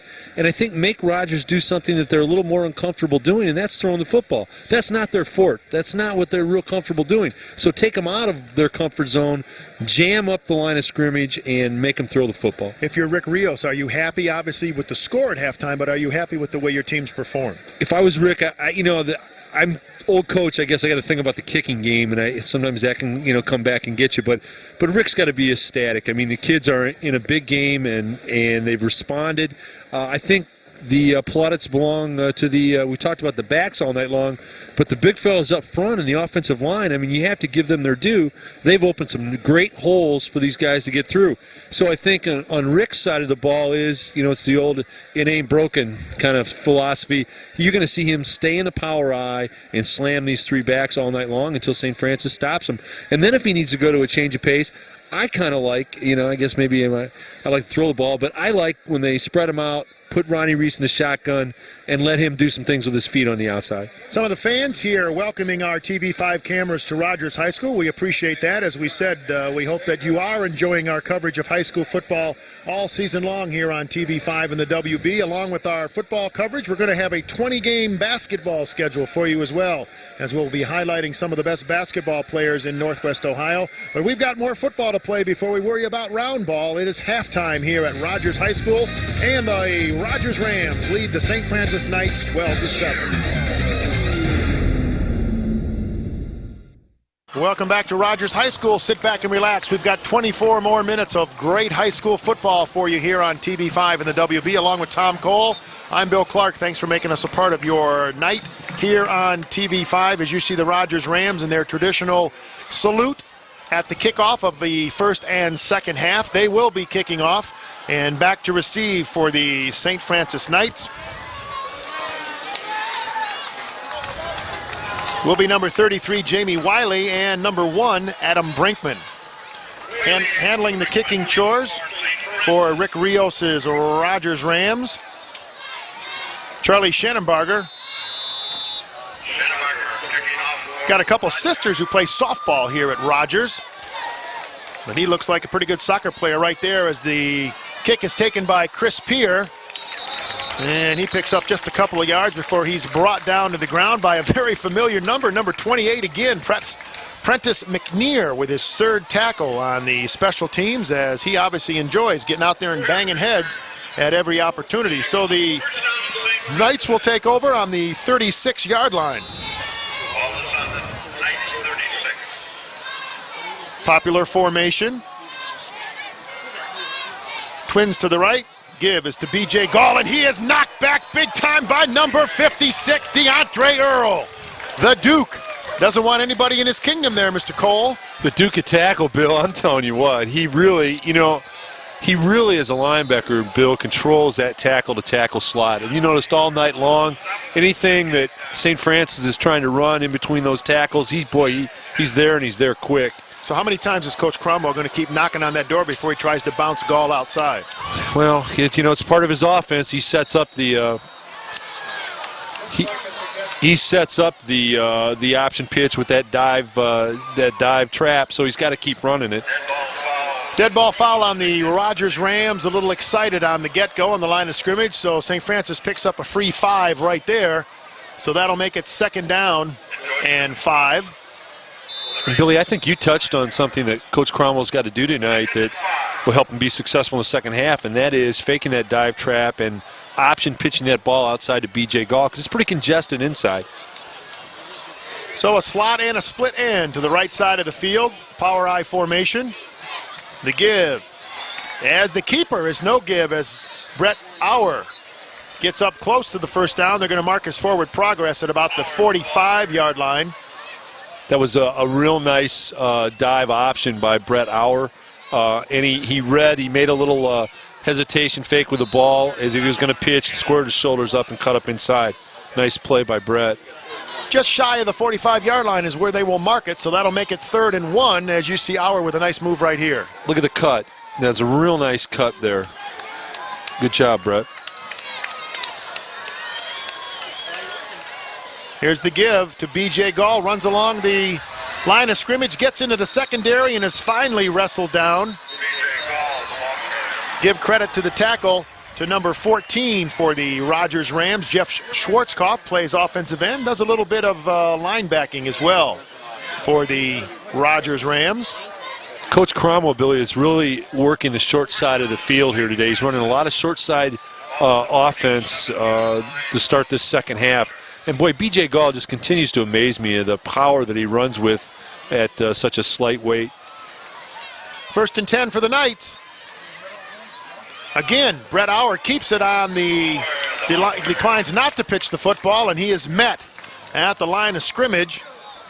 Again, by Mr. Earl, who does a little east to west before he makes a north-south tackle, Thomas. The Duke of Earl was there again, and you know what he did there, Billy? It was kind of textbook on the defensive play of the short side option, is he mirrored up the quarterback, and he had Brett Auer all the way. So even though Brett faked the pitch and cut up inside, he cut up inside into the Duke. So it's 2nd and 9. They give Auer a 1 yard as he fell forward with the football. Fakes to Gall, rolls left, and the pass is off the hands of number 45, the fullback, Kurt McQuarrie. Good defense right there by the Rogers Rams. So that'll bring up 3rd and 9 as Coach Cromwell tries to mix things up a little bit with that run and pass. You know, though, Bill, it's so hard to, I know Coach must have seen something that he's trying to make an adjustment, but it's so hard to run those into the short side. You know, it's just, there's just not a lot of space. So a big play for the St. Francis Knights. Keep your eye on number 21, but number 13 looks to pass. Goes left, Auer puts up the floater just out of the reach. Nice pass right there. Had a little too much air underneath it. Billy, can I tell you one thing on that? There's a beautiful fade toss by Brett Auer, and what the young man did for St. Francis there that he'll learn, and Coach Cromwell will correct him, is that Adam Brinkman, what Adam did is when he ran the fade, you notice the last 3 strides he had his arms out, Billy. You got to keep the arms down, pump the last 3 strides, then at the last second you put your arms up and you make that catch. I mean, that slows you down a stride. It's like the old, should you dive into first base or not? Do you get there any faster? And you really don't. No. Mr. Auer back to punt now.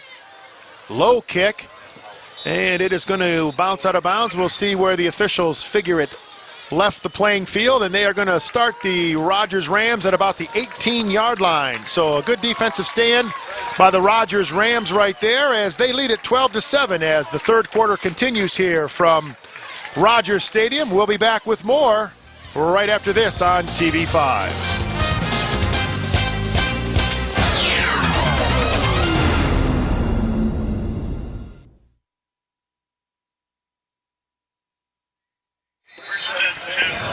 So before the Rogers Rams can even get the football snapped, we've got a flag on the play.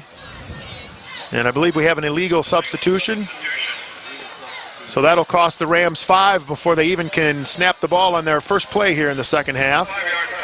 They've got a 5-point lead, and as Tom Cole said, the kicking game may cost them big time by the time this one is over.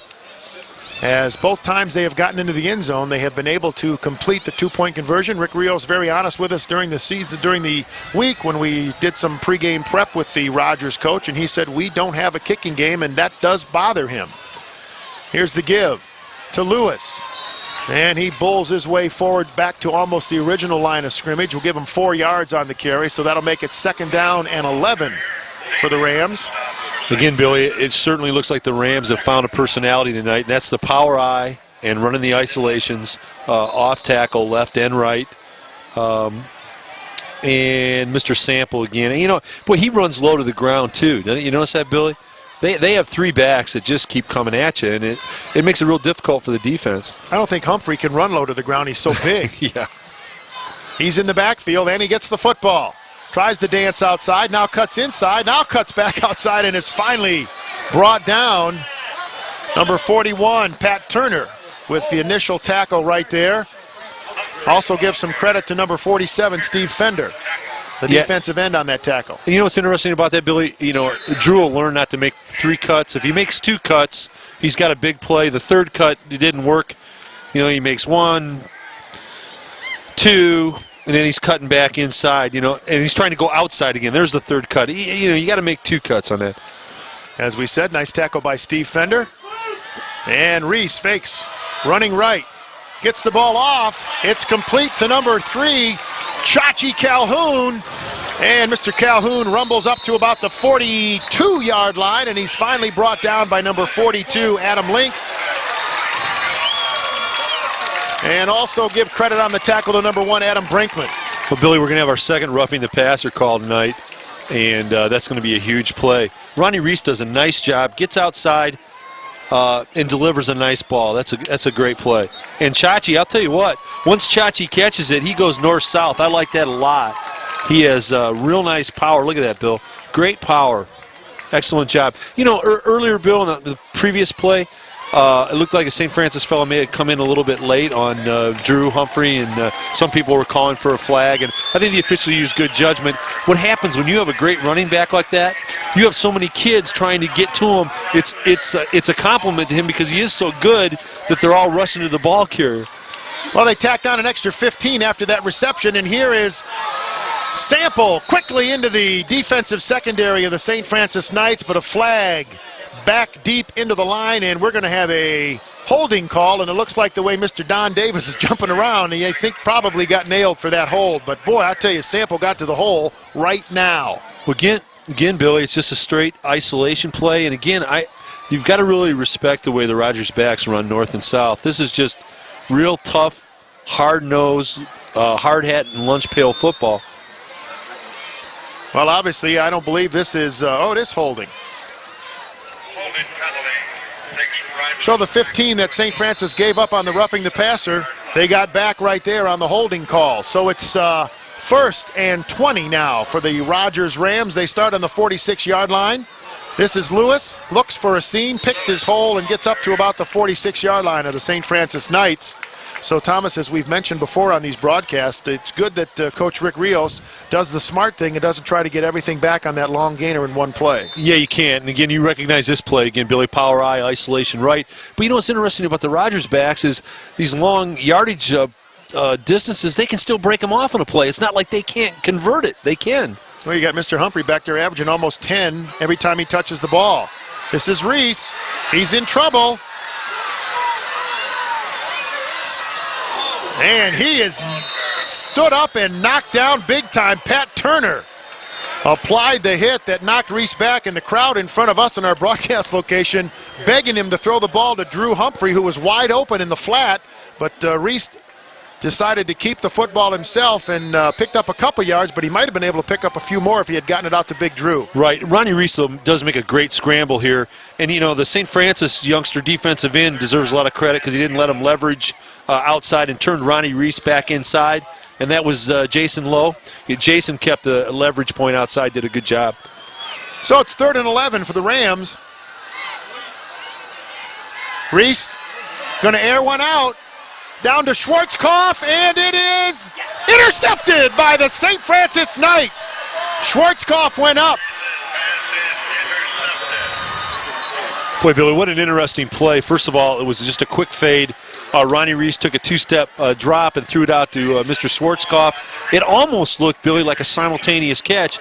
If it's a simultaneous catch, it goes to the offense, but the defensive back for St. Francis must have ripped it away. Jason Lowe went up, we should say, with Mr. Schwarzkopf and came down with the football. So a huge break and a big turnover for the Rogers Rams as now the St. Francis Knights will take over on their own 20-yard line.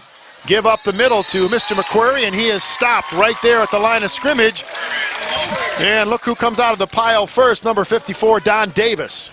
The initial stick on that particular play. So a loss of 1 yard for Mr. McQuarrie, so that'll make it 2nd and 11. The ball now rests just past the 20-yard line of the St. Francis Knights. Billy, I still think Coach Cromwell's got to get that dive option pitch outside to the wide side of the field. Looks to pitch it, and it is intercepted. The pitch is intercepted and will become a touchdown for the Rogers Rams. Drew Humphrey intercepted the Brett Auer pitch and took it into the end zone from about 12 yards out, and a huge turnover for the Knights and a big touchdown for the Rogers Rams. Well, Bill, you know, we were wondering why Coach Cromwell was running everything into the short side of the field to start the second half. All the options, all the running plays. Well, that's the reason he was running to the short side, because when he runs it to the wide side, Drew Humphrey's the linebacker on that side, and he actually outruns the pitch. He outran the pitch from Brett Auer. Here we go. So again, they try for two. Pitch out to number 2, Mr. Sample, but we've got a flag on the play. And we've got a clip against the Rogers Rams. The extra point attempt is no good. So with 5:52 to go here in the third quarter, as you see the big play right here. Yeah, oh boy, the penetration caused that problem, but that's why Coach Cromwell's running everything. Yeah, that's why he's running everything away from the wide side, because Drew Humphrey is the linebacker on the wide side, Bill, and he just closes on everything too quickly.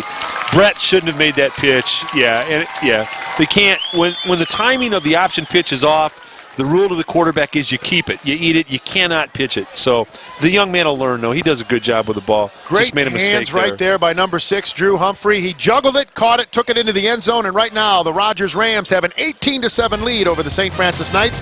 We'll be back with the Ram kickoff right after this on TV5.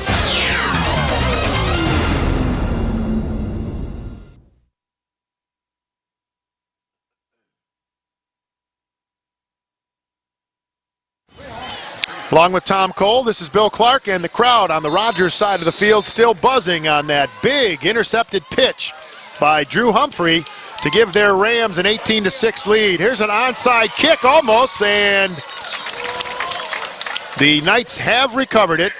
But boy, it took a wild bounce right there, and I don't believe that they attempted to do that. As you see, Mr. Humphrey, he has been a pretty busy man. At the end of the first half, we had him for 8 carries and 62 yards. Hadn't gotten into the end zone, so it took him from his defensive position as he plays a little cornerback for the Rogers Rams and intercepted a pitch from the 12-yard line and went in for the score. A man that big shouldn't be that fast. And can you imagine tackling him next year on the high school level? I mean, honestly, he's got a lot of skill. Here's Auer. He tries to air it out, and it's broken up, intended for number 4, Chris Peer. But there to break it up was number 5 for Rick Rio, Steve Lewis. You know what's happening here, Bill? A couple of times I think they could have had a play on this go route when they're sprinting out to the right. And what's happening is Brett isn't getting his shoulders rotated and his body turned so he can throw the ball downfield. He's throwing against his body, and that's what's causing that ball to float.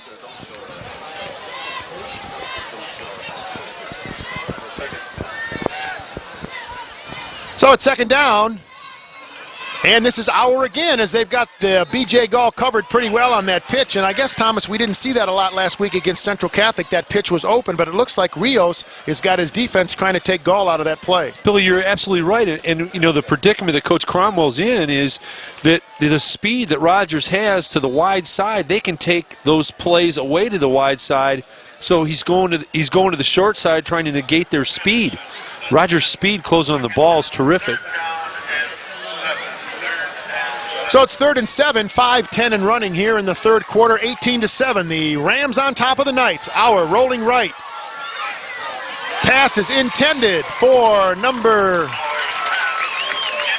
3, David Ferguson, a 5'10", 148-pound senior, but a little bit out of his reach. So that'll make it 4th down, and the punting units for both teams will come in. Mr. Auer will take off his quarterback mantle and step back into punting formation. Yeah, and Billy, that wasn't Brett Auer's fault. What happened is 85 for Rogers had penetration. They couldn't get him chop blocked. That was Wade Morris. He did a great job. Auer can't get his shoulders turned to throw the football because the man's in his face. So Brett Auer in punt formation and set to receive for the Rogers Rams. The man of the moment, Drew Humphrey, almost blocked. And he might have even gotten a piece of it as it goes out of bounds. We'll see the official will walk up the sideline, and he will stop at the 20, make it the 31-yard line of the Rogers Rams. That's where they will start this offensive series. You see the numbers, 18-7. Rogers leads St. Francis, 4:57 to go here in the third quarter from Rogers.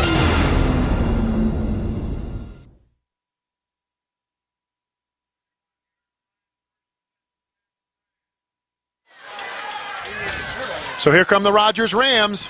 Ronnie Reese. Power I formation once again. And the give this time is to number 2, Mr. Sample, Martwan Sample, who scored the first touchdown for the Rams tonight. As you see, number 56, DeAndre Earl. I tell you, that man is working awful hard, plays a little offensive guard, but I think he loves being on defense just a little bit more. He'd rather be the hitter than the hittee. Yeah, we might be able to get Tommy Fitz to sing a little Duke of Earl tonight, the way the young man's playing. So it's 2nd and 3 for the Rogers Rams. Ball on the 43-yard line. Again, this is Sample into the backfield for a first down.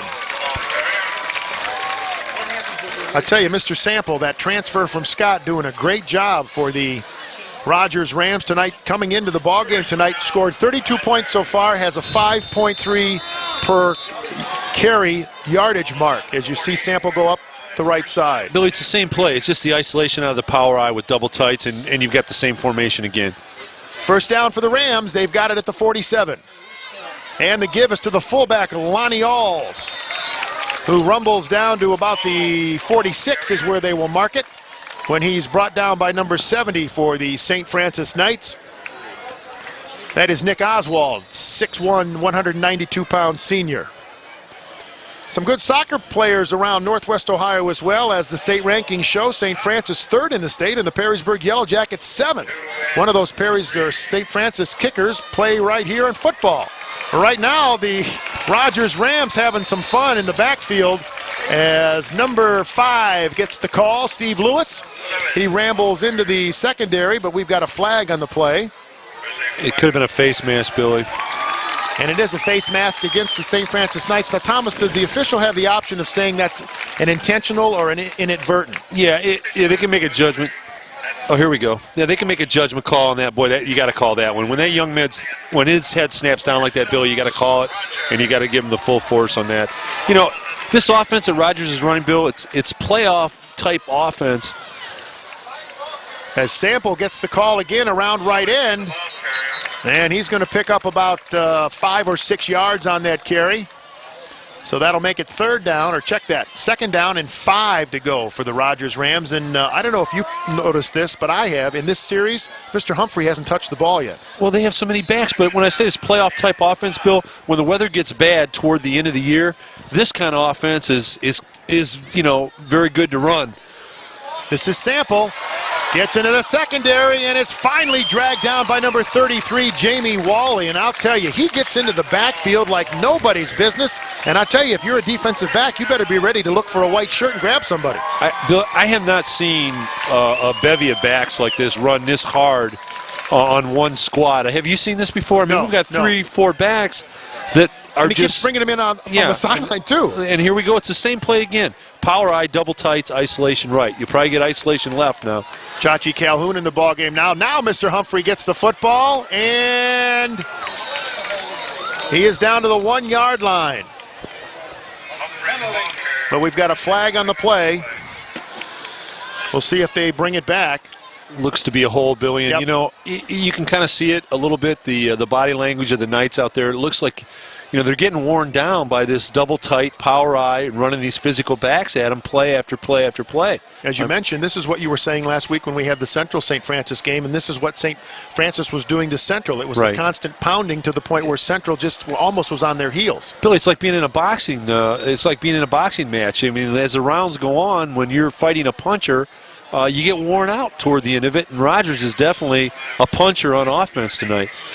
2:35 to go here in the third quarter. A huge penalty for the Rogers Rams as Humphrey had them all the way down to about the 2-yard line. Now they're backed up. They are at the 16-yard line. And the give into the backfield to number 2. Or check that. Numbers are getting kind of dirty. I believe that was number 3. Nope, check it. Martwan Sample again getting the call. He has been doing yeoman's duty tonight for Rick Rios in the backfield. Billy, this might be the biggest series of the game for St. Francis. They've got to keep them out of the end zone here, and they need a stop. They really do. 2nd and 16, under 2 minutes to go in the third quarter. Reese fakes, looks right, goes into the end zone, and it's intercepted. Max Bastian has intercepted the football and gets it back up to the 44-yard line. And Thomas, I'll tell you, you said that they had to stop him. You couldn't ask for a better stop right there as Max Bastian for the St. Francis Knights, a 6'4", 176-pound senior, comes up with a huge defensive stop for the Knights right there. What Max did, Billy, that was so impressive, first of all, we have the isolation fake. Ronnie Reese drops down, delivers the ball, and Matt, it was tipped, and he closed on the ball, though, so quickly. His close on the ball was excellent. Give number 56 for the St. Francis Knights, John Lanchina. Part of that interception is it looked like he had an opportunity to tip the football, as you see Bastian finally brought down. Now on offense, here comes Auer again, runs along the line of scrimmage and is finally brought down. Good pursuit right there by the Rogers Rams, number 22 on the tackle, Larry Patterson, along with number 85, Wade Morris. Billy, you know what Rogers is doing here? Their defensive coordinator deserves a lot of credit. What they're doing is they're mirroring the pitch man on the wide option. They're not letting B.J. Gall get the pitch. They're making Brett Auer keep the ball, and they're figuring that Brett Auer can't beat him, but B.J. Gall could. This is a rollout right. Auer looking, and he has got the pressure put on him by the Duke of Earl once again, as the Rogers Rams doing a number on defense, also helping out on the defensive play right there and getting up a little slowly is number 54, I believe, and that is Don Davis, one of the defensive tackles for Rick Rios. And now the official will ask for time himself, as it looked like Mr. Davis either has a cramp or got his leg twisted, as both he and DeAndre Earl gave a lot of pressure to Mr. Auer on that last play, and Brett was not able to complete the pass. Billy, Brett had no chance to make that throw tonight because of the pressure. He can't get his shoulders turned and going upfield to throw the football. He's throwing the ball, falling backwards because of the pressure, and no quarterback can complete passes when people are in your face and you're falling backwards throwing the football. It just isn't going to happen. 3rd down and 8, 1:04 to go here in the third quarter. The Knights trail 18-7. They have the football on the 46-yard line. Pass right side is intended for number 4, Chris Peer. And again, it throws a little bit behind him, so the Knights will have to punt one more time. And the Rogers-Rams defense holds after that interception by Bastian. Bill, you know, people don't understand that little, they ran a little drive slant there. You drive down 2 steps, drive your man off and slant into the seam. That's one of the hardest passes in football to hit because it's hard angles both ways. If it's not perfect, you've got an incomplete ball. Along with Tom Cole, this is Bill Clark. We are at Rogers Stadium on the campus of Rogers High School. The St. Francis Knights hosting the Rams at their own facility tonight. Here's Auer's kick, a low kick. Humphrey gets it on the first bounce on the 15-yard line and is brought down at about the 28-yard line. Good coverage by the Knights right there. Adam Brinkman, also number 88 for the Knights. Brian Champa and number 32 in on the tackle as well, Dan Etu. We're going to take a break. It's 18-7, Rogers.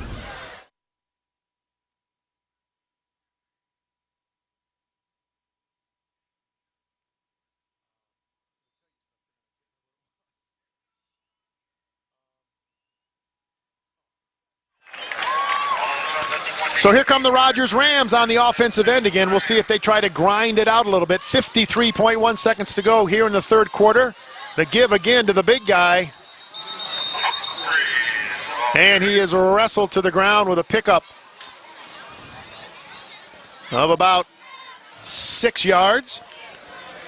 You know, Billy, it's interesting. It's not for lack of effort by the Knights on defense tonight. Look at it. They run the same isolation play out of the power eye. But look at the number of St. Francis players that get on the ball carrier. They've got 6, 7 people surrounding the ball carrier there. The problem is the physicality of the running back. I mean, look at all the St. Francis hats on them. 1, 2, 3, 4, 5, 6, 7 guys on them. So it's not a lack of effort. It's just these are physical backs. This is Sample. Tries to bounce outside, but good pursuit right there by the Knights. Jason Lowe, the first one to get to the scene of the crime, so to speak. Bring down Mr. Sample at that particular time as we've got 000s on the scoreboard. And the Rogers Rams holding up 4 fingers because now they want the fourth quarter to be theirs. The third quarter was theirs as we have finished 3 quarters of play here from Rogers High School. We've got 1 more to go. 12 minutes of football for you on TV5 and the WB. The Rogers Rams lead the St. Francis Knights 18-7. We'll be right back on TV5.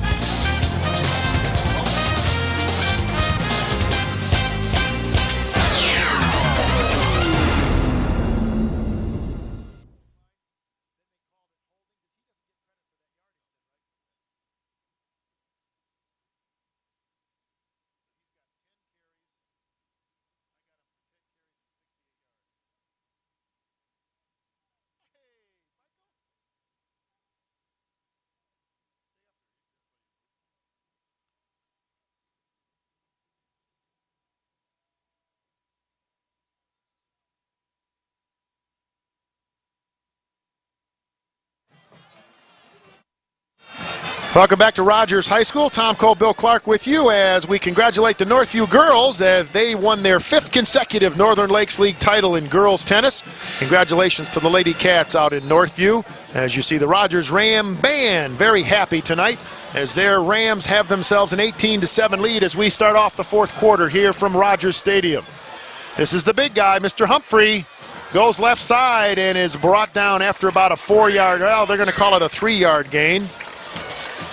Billy, I don't think I've seen so many isolation plays in my life. And, you know, he's an isolation play by himself. Yeah, he really is. It's double tights, power eye, and it's just classic hard-nosed football. And I'll tell you what, it's pretty impressive. Chachi Calhoun into the ballgame. Congratulations to Myron Shapiro, 71 state champ at Rogers and UT All-American. He has been named the head wrestling coach at St. John Jesuit High School. I know Myron, and he will do a great job. Here's a fake. Looks like a busted play. This is Reese trying to get outside, turns the corner, and is knocked out of bounds. And we've got some flags. Look like maybe a late hit. We'll have to see what they say. Yep. Personal foul is going to be called against the St. Francis Knights. So a pickup of 5 yards, and they'll tack on another 15 right there. Yeah, Billy, Ronnie Reese does a nice job. It's a busted play, and he makes the most out of it. Gets outside and gets a couple of yards. Yeah, you know what? He did come in late. There's no question about that. It's a good call. So they'll tack on another 15, and I'll tell you, some big penalties here in the second half, Thomas, but neither team has really been able to capitalize when they get those penalties added on to a pretty good run to start with. Well, Bill, you're going to have those kind of penalties when you have a game like this. You've got young kids, you've got an emotional game. You know, none of those penalties, that wasn't a late hit intending to hurt someone. No, not at all. That's a late hit, someone being aggressive and trying to get to the football. Well, like you said, they're used to trying to get Humphrey down, and they got to keep going. So until you don't see him moving, you got to make sure he's down. Exactly. So no, just good aggressive football, but unfortunately a little late that time. So the official has to call it. That's part of the game. Good call by the officials. And we are going to give 5 of those yards the Rams just got back to the St. Francis Knights as illegal procedure will be the call at 11:10 to go here, 18-7. Our score from Rogers High School, along with Tom Cole, Bill Clark. Thanks for making us a part of your evening here on TV5 in the WB. I tell you, when you can get a busted play like Mr. Reese did that last time and turn a potential 5 or 6 yard loss into a 10-yard gain, and then you tack on another 15, you got to believe things are going your way. Yeah, absolutely, Bill. So it's 1st and 15, and the give is to the fullback. Sample cuts through the backfield and is finally brought down. He broke 2 or 3 tackles, and the tackle was finally made by Jason Lowe, a 6'4", 191-pound senior. And I'll tell you, Jason Lowe's made some big tackles for Dick Cromwell tonight, and he made a touchdown-saving tackle right there. Same play again, Bill. Double tights, power eye, isolation. And I'll tell you what, the St. Francis defensive backs are going to need ice packs and a whirlpool tomorrow because they've really taken some punishment from these backs. Here's the big guy, Humphrey, over the left tackle, now cuts back. It's a foot race to the end zone. He's in for the touchdown. Drew Humphrey with his second touchdown, this one from the offensive end. And that is a 30, make it a 29-yard touchdown run for Drew Humphrey. What a nice run. Yep, same play again. And, you know, the thing is when Drew Humphrey gets outside, Billy, you know, you're not going to catch him. The St. Francis fella has a nice pursuit angle there, but there's no way he's going to get him. He's just got too much speed. Takes the last 3 or 4 yards in the air, so a touchdown for the Rogers Rams if they have really exploded here in the second half. Our halftime score 12-7 in favor of the Rams, and now it is 24-7 as the Rams will one more time try to get the extra point. Here's a pitch back to Sample, flag on the play, and Sample is in, but they're going to hold it off. Got to believe that we've got illegal procedure. The officials talking it over. You know, Billy, just for down the road kind of thing, I would wonder that maybe Coach Rick would, try to find somebody to, Drew deserves a rest. Drew Humphrey taking a break, but Coach Rick Rios might want to find somebody that can try to kick the football because as they progress down the road, that extra point after a touchdown may be the difference between a city championship or a playoff win or loss. I mean, you really do need to find somebody that can kick an extra point.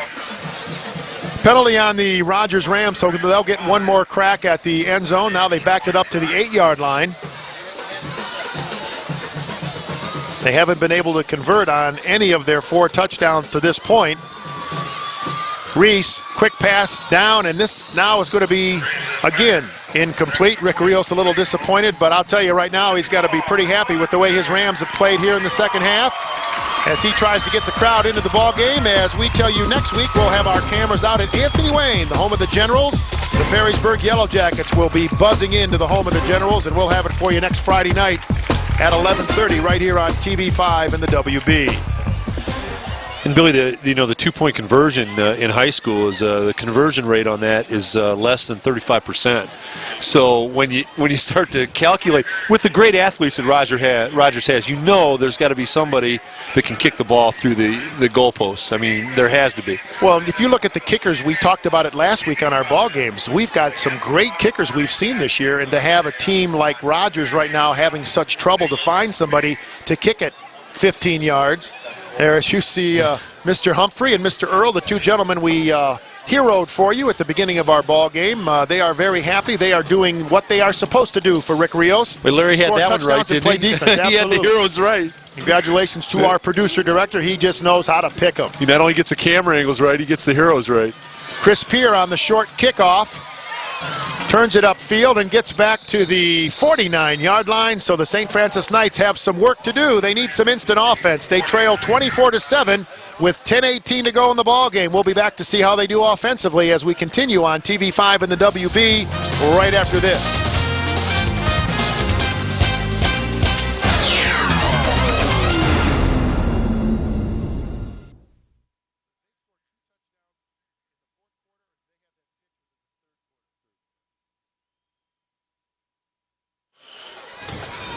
Here's the give to B.J. Gall. He has been very quiet here in the second half. Only his second carry of the second half, and he picks up about 5 yards there. We've got him for 13 carries and 62 yards, and he's only touched the football twice here in the second half. So some good scouting, I would think, Thomas, by the Rogers Rams to keep an eye on him when he goes into that sweep mode. Well, Bill, you know what happens is when Rogers controls the ball like that, St. Francis doesn't get any snaps, and they don't have any rhythm. Offense is all about rhythm. Power I formation, twins left for the Knights. Check it, new quarterback, Max Bastian, who picked off that had that big interception for the St. Francis Knights, now doing a little quarterbacking for Dick Cromwell. And did not do as well right there as he went down the side or the line of scrimmage and was wrestled to the ground by Mr. Earl. I'll tell you what, Billy, being an old broken down quarterback myself, I feel badly for Brett Auer tonight because he did not have the ability to throw the ball tonight because there were people in his face all night long, and you just can't do it. And on the option pitch, they took the pitch away and made him keep it, and it's smart defensive work for Rogers. 3rd and 15, or 3rd and 5, check that. 8:55 and running here in the fourth quarter. Bastian rolls to his right, squares his shoulders, gets the pass off, and it's caught by Adam Brinkman at about the 36-yard line of the Rogers Rams. And Thomas, you talk about that right there as Adam Brinkman got nailed pretty good. Nice hard hit by the Rogers Rams as Drew Humphrey is waving to the St. Francis sideline that they need to come over and take a look at their players. So there is a timeout on the field as Adam Brinkman is tended to. As you see the numbers on our scoring drive here on TV5, Rogers gets into the end zone with 7 plays, covering 72 yards. A 29-yard touchdown run by Mr. Humphreys, capping that one off. So recapping the scoring for you, if you just happen to join us, a 22-yard touchdown run by Martwan Sample ended a 78-yard drive in the first quarter to give the Rogers Rams a 6-0 lead. Then in the second quarter, a 3-yard B.J. Gall touchdown got the Rogers Rams to a 7-6 lead, as you see Bastian here doing a nice job. Yeah, well, you called it perfectly, Bill. He got a chance to get his shoulders turned around so he could throw the ball, and Brett Auer didn't have that opportunity when he was in there. Yeah. Good tackle by DeAndre Earl right there, and you could see that Adam Brinkman's knee kind of buckled underneath him, so he's being tended to on the sideline right now. The Rogers rush from the defensive end position didn't come as hard, kind of played a little soft, and Bastian had a chance to half roll, turn his shoulders, have time, have a seam to see somebody, and throw the football. It's completely different throwing the ball when you have somebody in your face as opposed to not having somebody in your face. There's the numbers, the important numbers, at least if you're a Rogers Ram fan right now, as Adam Brinkman is up, being assisted off the field. It's good to see he's on his own power. We're going to take a break and come back. We'll continue with the St. Francis offense. From Rogers, it's 24-7, the Rams over the Knights.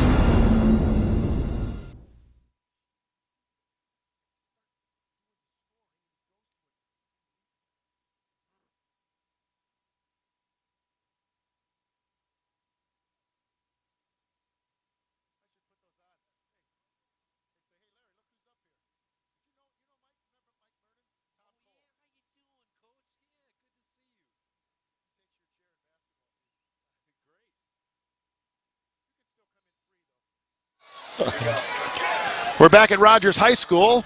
Adam Brinkman assisted off the field, walked off in his own power. That was good to see as Bastian brings him up. Fakes the pitch to Gall, rolls right, dumps off the pass, almost intercepted. Good defense right there by the Rogers Rams. The pass was a little bit low, but good defense right there by number 6, the big guy, Drew Humphrey. He is everywhere. He is everywhere. Well, Billy, what happens is, Rogers' speed defensively is taken away the entire wide side offense for St. Francis. Every time they make a play to the wide side, Rogers' speed puts them right in the play. So that's why Coach Cromwell's had to go to the short side all night long, and it's much more difficult to run an offense there. So 2nd and 10 now for Max Bastian and the rest of the St. Francis Knights. The ball on the 35-yard line. Give to Kurt McQuarrie, and he rumbles his way for about 4 yards. So that'll make it 3rd and 6 for the Knights. And again, recapping the scoring for you, we had B.J. Gall getting the first touchdown for the Knights on a 3-yard run. That made it 7-6 with John Mernon's extra point. And then the Rogers Rams got the lead back with a 9-yard keeper by Ronnie Reese to make it 12-7. That was our halftime score. Then an interception on a pitch by Drew Humphrey got the Rams to an 18-7. And then Mr. Humphreys took care of things offensively, went 29 yards just a couple minutes ago to get us to our current 24-7 count. Bastian rolling right.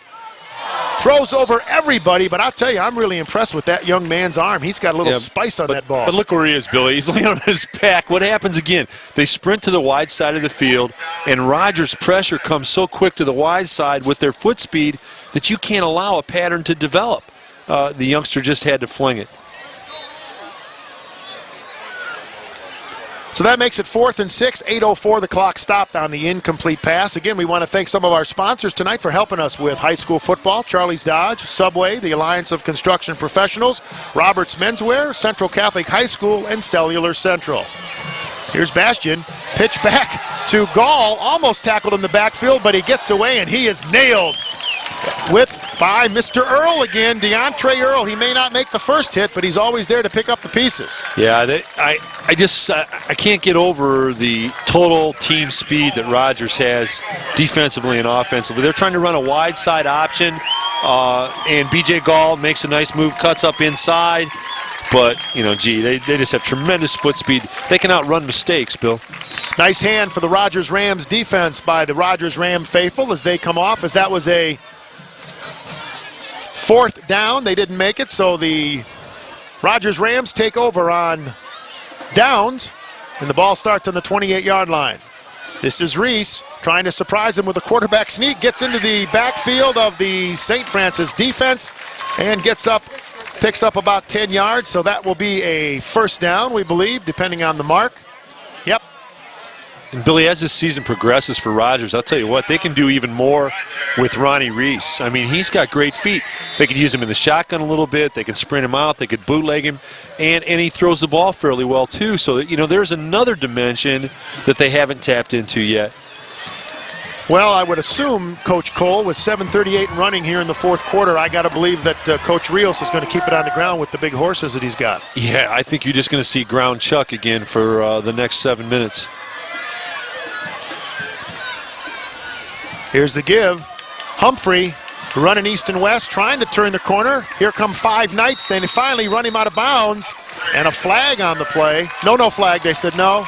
Inadvertent. He was just marking where he went out of bounds. So there was no flag, but it is another 1st down as Humphrey picks up 13 on that carry. Honestly, Bill, Drew Humphrey here actually probably makes a poor cut trying to take it out further than it was. He should have squared his shoulders and gone up inside. St. Francis people have great pursuit angles on him. 3 guys, but he outruns the perfect pursuit angle. Now, speed kills in football. But Coach, what can I do? I chased him where I'm supposed to go. Speed kills in football, and it always has and it always will. 1st and 10, ball on the 46-yard line. Give right up the middle to number 32 for the Rogers Rams, Lonnie Alls, and we've got a flag at the end of the play. And another hold by the Rogers Rams. And I'll tell you, every time they get a little momentum, Thomas, the old holding call comes up and sends them backwards and makes them repay for some real estate. Yeah, it's always interesting, though, Bill. It's we have a great crew tonight. They've done an excellent job. And there have been a few flags tonight, but the reason for that has been, I think, the emotion of the game. A big game and the kids are anxious. Whenever you see that linesman throw the flag that quick, it's a hold. Boy, he just fires it out there. It's a hold. Rick Rios right there, the head coach, first-year head coach of the Rogers Rams, and he can't have the clock move any faster than right now. It's 7:06 to go, and he just wants it to keep ticking. His Rams on top big of the St. Francis Knights by a score of 24-7. 1st and 18 now after the penalty. And we've got another penalty. This one is probably going to be illegal procedure, false start against the Rogers Rams. So right now, the Rogers Rams are the best defense St. Francis can ask for. as they're going to drop back another 5 yards, and that'll make it 1st and 23. Bill, I'm kind of looking forward to Chachi getting the ball a couple times here. And I'll tell you what, he's got a great nickname. So he has definitely been involved in this ball game, doing a nice job off the bench for the Rogers Rams.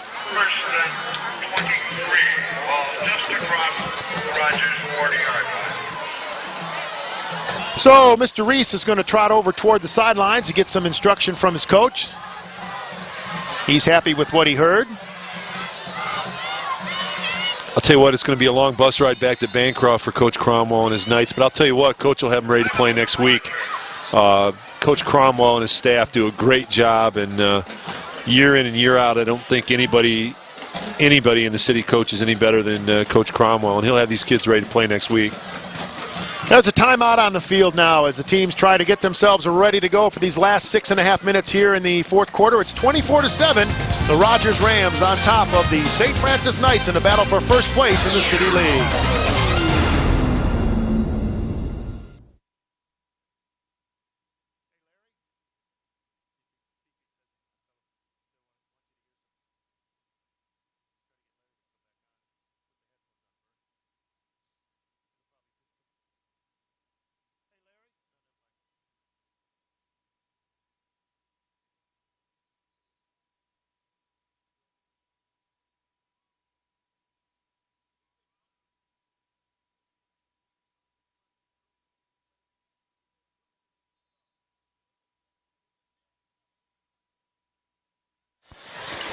Welcome back to Rogers High School along with Tom Cole, Bill Clark, your eyes and ears here from Rogers as the give is to Steve Lewis. Gets outside. It's a foot race.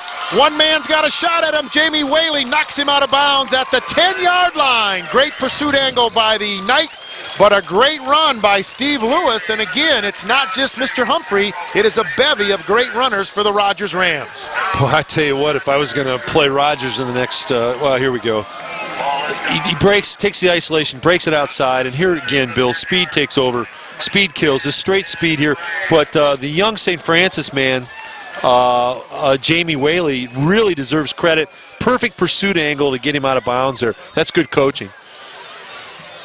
So the Rams looking for the touchdown that could really put this one out of reach for the St. Francis Knights. They've got the ball at the 10-yard line. This is Lewis. Jumps over the first line of defense and spins down to about the 5-yard line where he's brought down by number 35 for the St. Francis Knights, Jordan Lanchina. Billy, this has just been a heavyweight prize fight tonight, and in the physicality of Rogers, I mean, the two tight ends and the 3 and 4 backs pounding at you all night long is just worn out a very good St. Francis defense. It's not a lack of effort on St. Francis' part. They're physically worn out. This drive started on the 29-yard line, and don't forget that the Rogers Rams had 23 yards in penalties as Chachi Calhoun tries to go over the left side, and he's wrestled down at about the 5.5-yard line.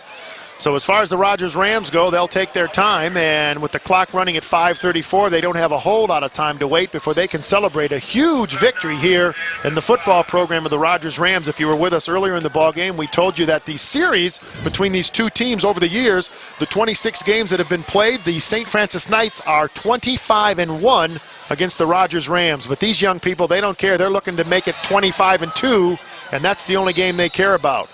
As the give is up the middle again, gets down to about the 2-yard line. Mr. Lewis again on the carry. And I'll tell you, between Lewis and Sample and Humphrey and Chachi Calhoun, Rick Rios has got to sit back and go, I think I'll just run this ball all night. Yeah, and Billy, what happens is you've got to look at how long St. Francis defense has been out on the field tonight. I mean, play after play after play, because Rogers has controlled the ball, and you do get physically worn out. 4:40 to go in the ball game. This is Reese. This is Sample. This is a touchdown for the Rogers Rams. Good block by Drew Humphrey, too. 3-yard TD run by Martwan Sample, his second touchdown of the night, and that makes it 30-0 in favor of the Rogers Rams, and they will again try to get an extra point on the scoreboard. Billy, we're going to talk to Coach Rick about that. We're going to make him find a kicker. They've got too many great athletes not to have somebody that can kick it through the goalpost. I think Tommy Fitz could get her through the goalpost if he had to. Well, they're going to go for 2. And they come up short again. But I don't think at this point Rick Rios really cares. He's got a 30-7 lead. His Rams are leading the St. Francis Knights with 4:36 to go in the ball game. We'll come back with more from Rogers High School here on TV5 in the WB right after this.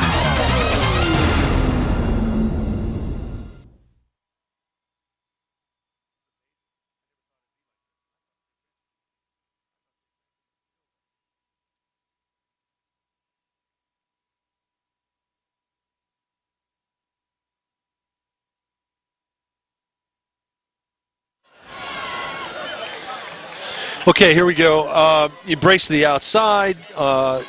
Steve Lewis. Or, I beg your pardon, that was Sample. Sample. I mean, there's so many running backs, Bill. I can honestly tell you, in all the high school football I've seen and coached and been a part of, I've never seen a bevy of backs that Rogers has. You're talking about 4 and 5 kids that can run the football, with Humphrey being, obviously a great running back, but these other kids can carry the football too. It's I don't know how you defense that, Billy. I really don't. Shannon Barger again to kick off.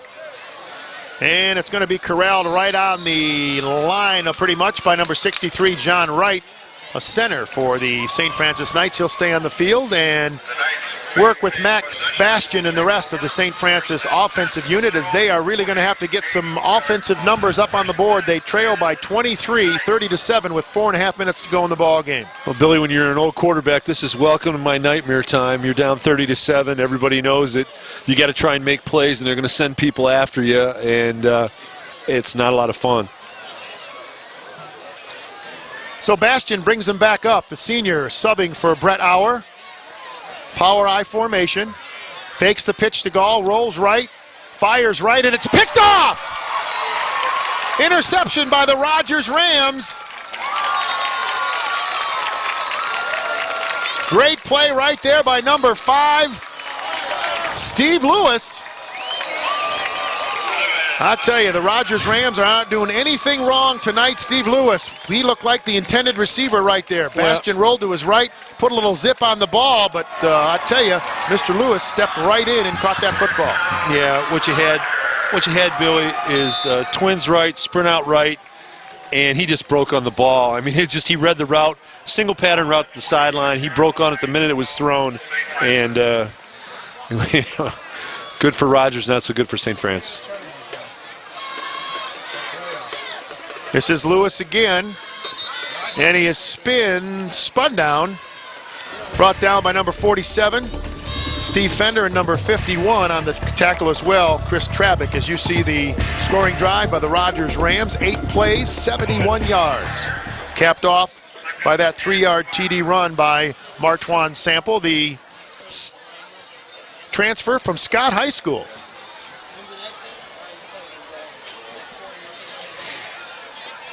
So 3:47 in running. The Rogers Rams will take over first place in the City League. At least have a tie for first place in the City League as Humphreys goes left, sprints outside, puts his shoulder down, and is finally knocked down at about the 11, or make that the 16-yard line. Might be a time, Billy, to take your backs out and give the other kids an opportunity here. The game's really over, and you certainly wouldn't want to get one of these kids hurt at this juncture in the game, and let some of the other kids get an opportunity to play too. Unofficially, we've got Mr. Humphrey for 94 yards and 2 scores, one on the defensive side and one on the offensive side of the football. Good pursuit right there. Nice tackle by Jamie Whaley for the St. Francis Knights. Ball on the 15-yard line. And the give is to Lewis. Dances his way through the line and is finally wrestled to the ground. One of the bigger stats on Humphrey, Bill, that you don't see in the stats report is what he does defensively. When he's to that wide side of the field, he totally takes that away with his speed. It really does limit what you can do offensively. Credit number 89, Jordan Fisher, on part of that tackle, as it takes 2 or 3 St. Francis Knights to bring down any runner that the Rogers Rams have been able to put out on the field here. So Martwan Sample comes in late. Looks like he gave the play to Reese, so they changed it at the line of scrimmage. Gives it to Humphrey. Look at him bull his way forward and finally gets dragged down by Max Bastian at about the 9-yard line. So Mr. Bastian really earning his keep. Yeah, that's he definitely going both ways. He'll remember that tackle. That's just the kids in the St. Francis secondary all night long. You got to give them a ton of credit, Bill, because they have a lot of courage. They've stepped up and made some tackles on some big backs.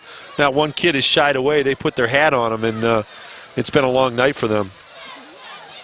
This is Sample, and he is knocked down at pretty much about the half-yard line. Good defensive pursuit right there by the St. Francis Knights. First one there to make the initial hit, number 8, Tony Santiago. Billy, to give you an indicator, how many tackles do you think the St. Francis secondary's made tonight? I mean, it gives you an indicator of what's really gone on up front. Andrew Daly also in on that tackle as well. Number 28 inserted into the ball game right now, Prentice McNear. He's made 3 tackles on special teams. We'll see how he does on the offensive end of the game. He's going to be one of the backs, but we've got a officials timeout.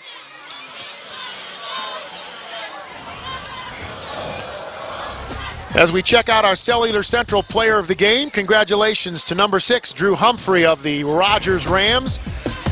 Over 100 yards again tonight, 2 touchdowns, 1 on the offensive end, 1 on the defensive end. He gets a logo t-shirt from the gang out at Cellular Central, George Simon and Andy Grombacher and Bob Eberly at Team Sports. Thanks for supplying us those t-shirts. Into the end zone on the quick hit, number 32, Lonnie Alls. And that's pretty much going to take care of things here as we go up to 36-7 in favor of the Rogers Rams. A 52-yard drive for the Rams on that one. And the last 3 yards covered by Mr. Alls.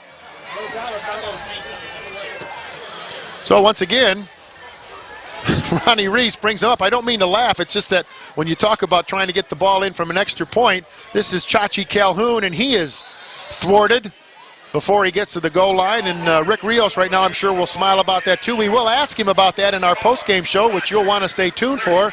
The Alliance of Construction Professional postgame report comes your way after this one is over. We'll have a conversation with head coach Rick Rios of the Rogers Rams, and we'll go through all the final numbers here from Rogers High School as well. But it has been a night of the Rams, not a night for the Knights, as the Rogers Rams have themselves a 36-7 lead over the St. Francis Knights.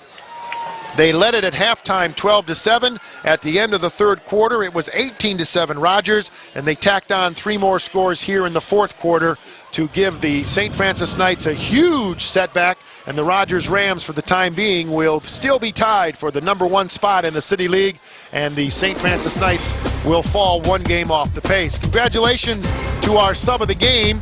No, it's not Drew Humphrey. He is the player of the game. Our sub of the game, DeAndre Earl, the big linebacker for the St. Francis, for the Rogers Rams. He gets our sub of the game, does a great job on defense for the Rogers Rams, and Rick Rios pretty much in on every tackle. Congratulations to DeAndre Earl, our sub of the game, and thanks to the Subway sandwich shops here in Northwest Ohio for helping us sponsor our sub of the game. Shannonberger puts this one down just a little bit farther, bounces around, picked up by Whaley. He covers it up with 2 arms. Gets to the first line of defense. Check that. That is not Mr. Whaley. That is Brandon Schrader returning that ball. Brandon Schrader, a 5'11", 167-pound sophomore. So the Rogers Rams go back on defense. The St. Francis Knights with Max Bastian will come out for the offensive shot again. And we'll check out. Nope, they're going to send in Tony Santiago, another quarterback for Dick Cromwell, as he will take the last 119 to try to get the St. Francis Knights into the end zone. They trail it 36-7. You see the numbers right there. Santiago. Bill said it was his fault. He made a St. Francis quarterback. We've got a timeout on the field. We will come back and look at the last 119. It's 36-7. Right now, the Rogers Rams big over the St. Francis Knights.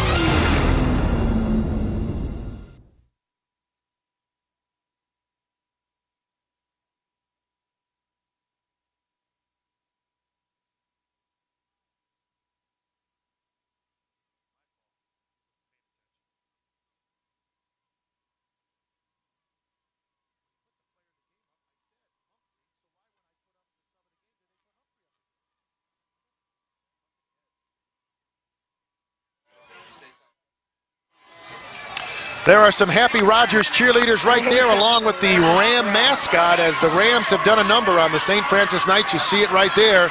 As we mentioned, a 6-0 lead after one quarter, a 12-7 lead at the intermission, 18-7 after 3 stanzas, and right now it is 36-7. We've got 1:19 to go. Tony Santiago quarterbacking for the St. Francis Knights, as Dick Cromwell's got a few of his subs in right there. That is Brandon Schrader getting the call. And I'm sure that the St. Francis Knights very disappointed in their performance tonight, but boy, what a great defensive job by the Rogers Rams, as we've got B.J. Gall for 14 carries and 69 yards. He came into tonight's ball game leading the City League in scoring with 60 points and averaging 6.1 yards per carry, but the Rogers defense has shut him down big time tonight, and that is one of the reasons the Rams are going to get out of here with a huge City League win. Santiago fakes the pitch, rolls right, dumps it off to number 31 for the St. Francis Knights. Eric Sutton goes through his hands. So that'll make it 3rd and 8 now with 40.5 seconds to go. Tom Cole is making his way down to the field. He will have a conversation with, I assume, a very happy Rick Rios when this one is over.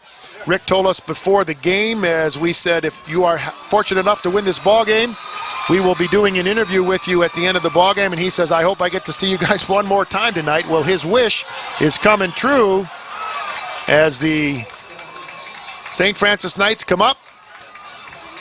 Santiago rolling right, goes that way, and the ball is tipped and almost intercepted by number 84, Tim Savage, a 5'10", 160-pound senior for the Rogers Rams. But it falls harmlessly to the field as far as the Rogers Rams are concerned. And the Rogers Rams are looking like they're going to give Rick Rios a shower of Gatorade. A couple of the players are lurking in the background trying to get a good look at the coach. Now he's held by Drushaun Humphrey, and you can see it at the bottom of your screen right there. A Gatorade shower for Coach Rick Rios. But I'm sure it's a shower that he is very happy to take. 35 seconds to go. Here's a long pass to number 3, Ferguson from Santiago, and it falls incomplete, so that'll bring up 1st and 10, as that was 4th down for the Rogers or for the St. Francis Knights. I beg your pardon. There you see a very wet but very happy Rick Rios on the sideline of the Rogers Rams. So the Rams will take over. And into quarterback now for those Rams, Mike Zier, a 5'8", 150-pound junior. He'll run things now as the starters are pretty much off the field for the Rogers Rams. Drushaun Humphrey, a great ball game for the Rams. Lonnie Alls, Martwan Sample, Steve Lewis, Chachi Calhoun. Number 64 gets in and ends that play abruptly for the St. Francis Knights. Ryan Lammy, a 6', 211-pound sophomore. Hey, trying to show Coach Cromwell, hey, I can hit people too. 12 seconds to go. Clock continues to run, and that will be the last play of the ball game as the teams start to come onto the center of the field for that annual show of sportsmanship, or the nightly show of sportsmanship. And our final score tonight, the Rogers Rams, huge over the St. Francis Knights, as Rick Rios in his first year wins his 5th ball game of the season. Our final tonight, the Rogers Rams 36, the St. Francis Knights 7. We'll be back with our Alliance of Construction Professional postgame report. We'll take a look at the final stats. We'll have a conversation with winning coach Rick Rios right after we take this time out. There's the final. We'll be back with more after this.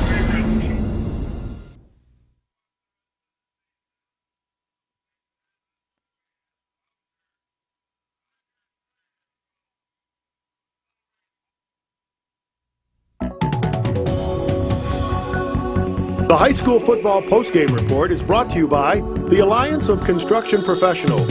Build your future with us. Call 1-877-825-8714 for more information on careers in construction.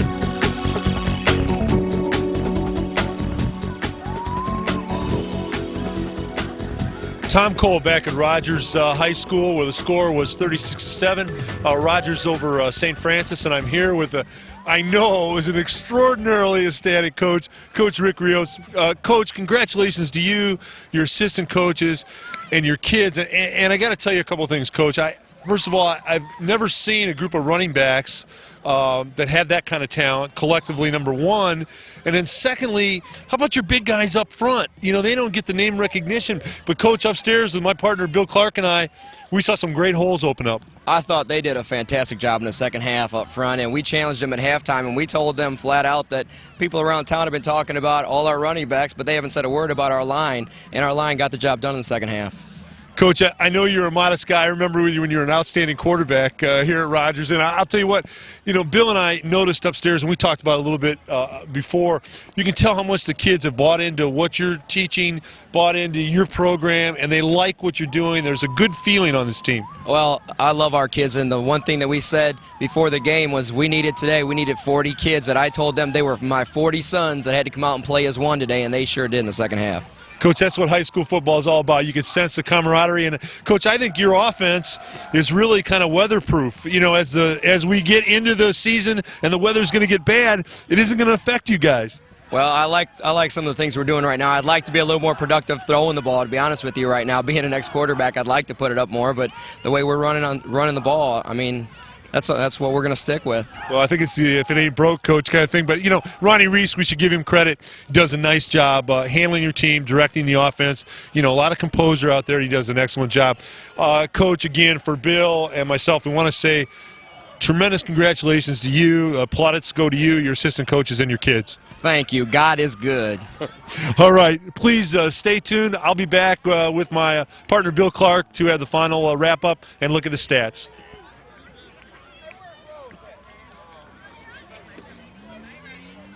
Did you ask him about the special? You don't hear it. We said it so many times. For the Rogers Rams, those are the important numbers tonight. They defeat the St. Francis Knights 36-7, and for right now, they take over first place in the City League.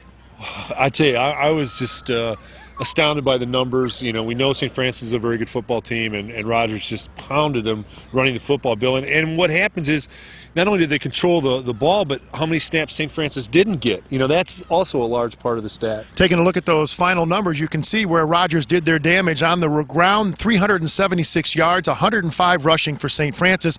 B.J. Gall, we had him for about 67 yards, and he came in leading the league in rushing. So Rogers did a great job on defense. Yeah, speed on both sides of the ball, Billy. We've talked about it numerous times. Speed kills in football, and certainly Rogers has it on offense, and they have it on defense. 5 turnovers for the St. Francis Knights. That doesn't happen very often to a Dick Cromwell team. No, you know, and again, you got to give Rogers credit, the emotion of the game and the level that the Rogers kids play to, and I think the speed of the Rogers kids on both sides of the ball contributes to those turnovers. We talk about Drew Humphrey in the beginning of the ball game, and he came in as advertised.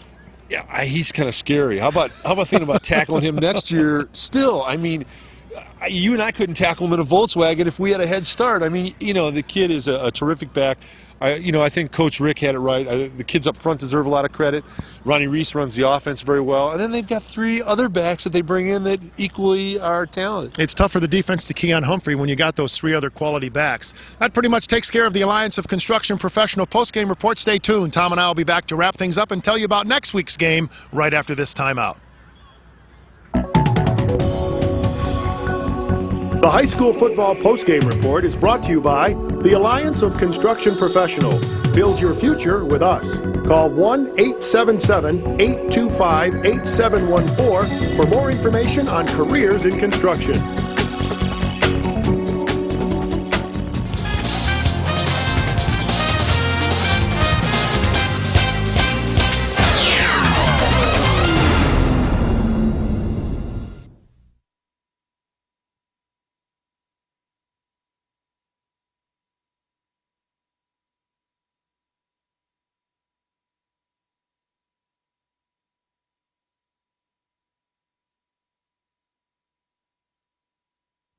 Tom Cole, Bill Clark back one more time at Rogers High School. Our final score 36-7. The Rams over the St. Francis Knights. And Thomas, any final thoughts? I really enjoyed myself, and I'm not usually a guy who likes to run. You know, you like to You're throw. A passer. You're a pass passer. Guy. Yeah, I enjoyed the heck out of it. They were exciting to watch. They were fun, and I had a great time. Next week, another good ball game for you here on TV5 in the WB. The Perrysburg Yellow Jackets will buzz in to take on the Anthony Wayne Generals out at the home of the Generals in Anthony Wayne. Tom and I will have the play-by-play for you next Friday night at 11:30, but that pretty much takes care of things here from Rogers High School. For Tom Cole and our entire production crew here from Rogers High School, we remind you once again our final score, the Rogers Rams 36, the St. Francis Knights 7. Have a good night, everybody.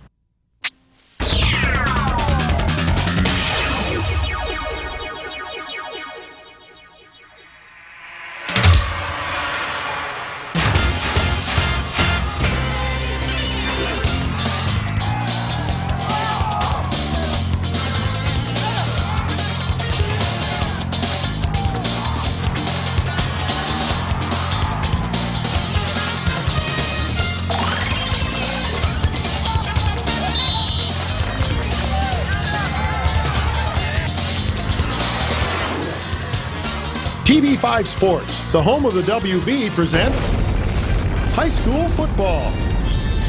Brought to you by The Andersons, more for your home. Owens Community College, your success starts here. Subway and your local Subway sandwich shops. Banner Mattress and Furniture, factory direct since 1929. Charlie's Dodge, enjoy the experience. Cellular Central, your authorized Verizon Platinum agent. Allen Miller Jewelers. If she wants diamonds, you want Allen Miller Jewelers. And by the Alliance of Construction Professionals. Build your future with us.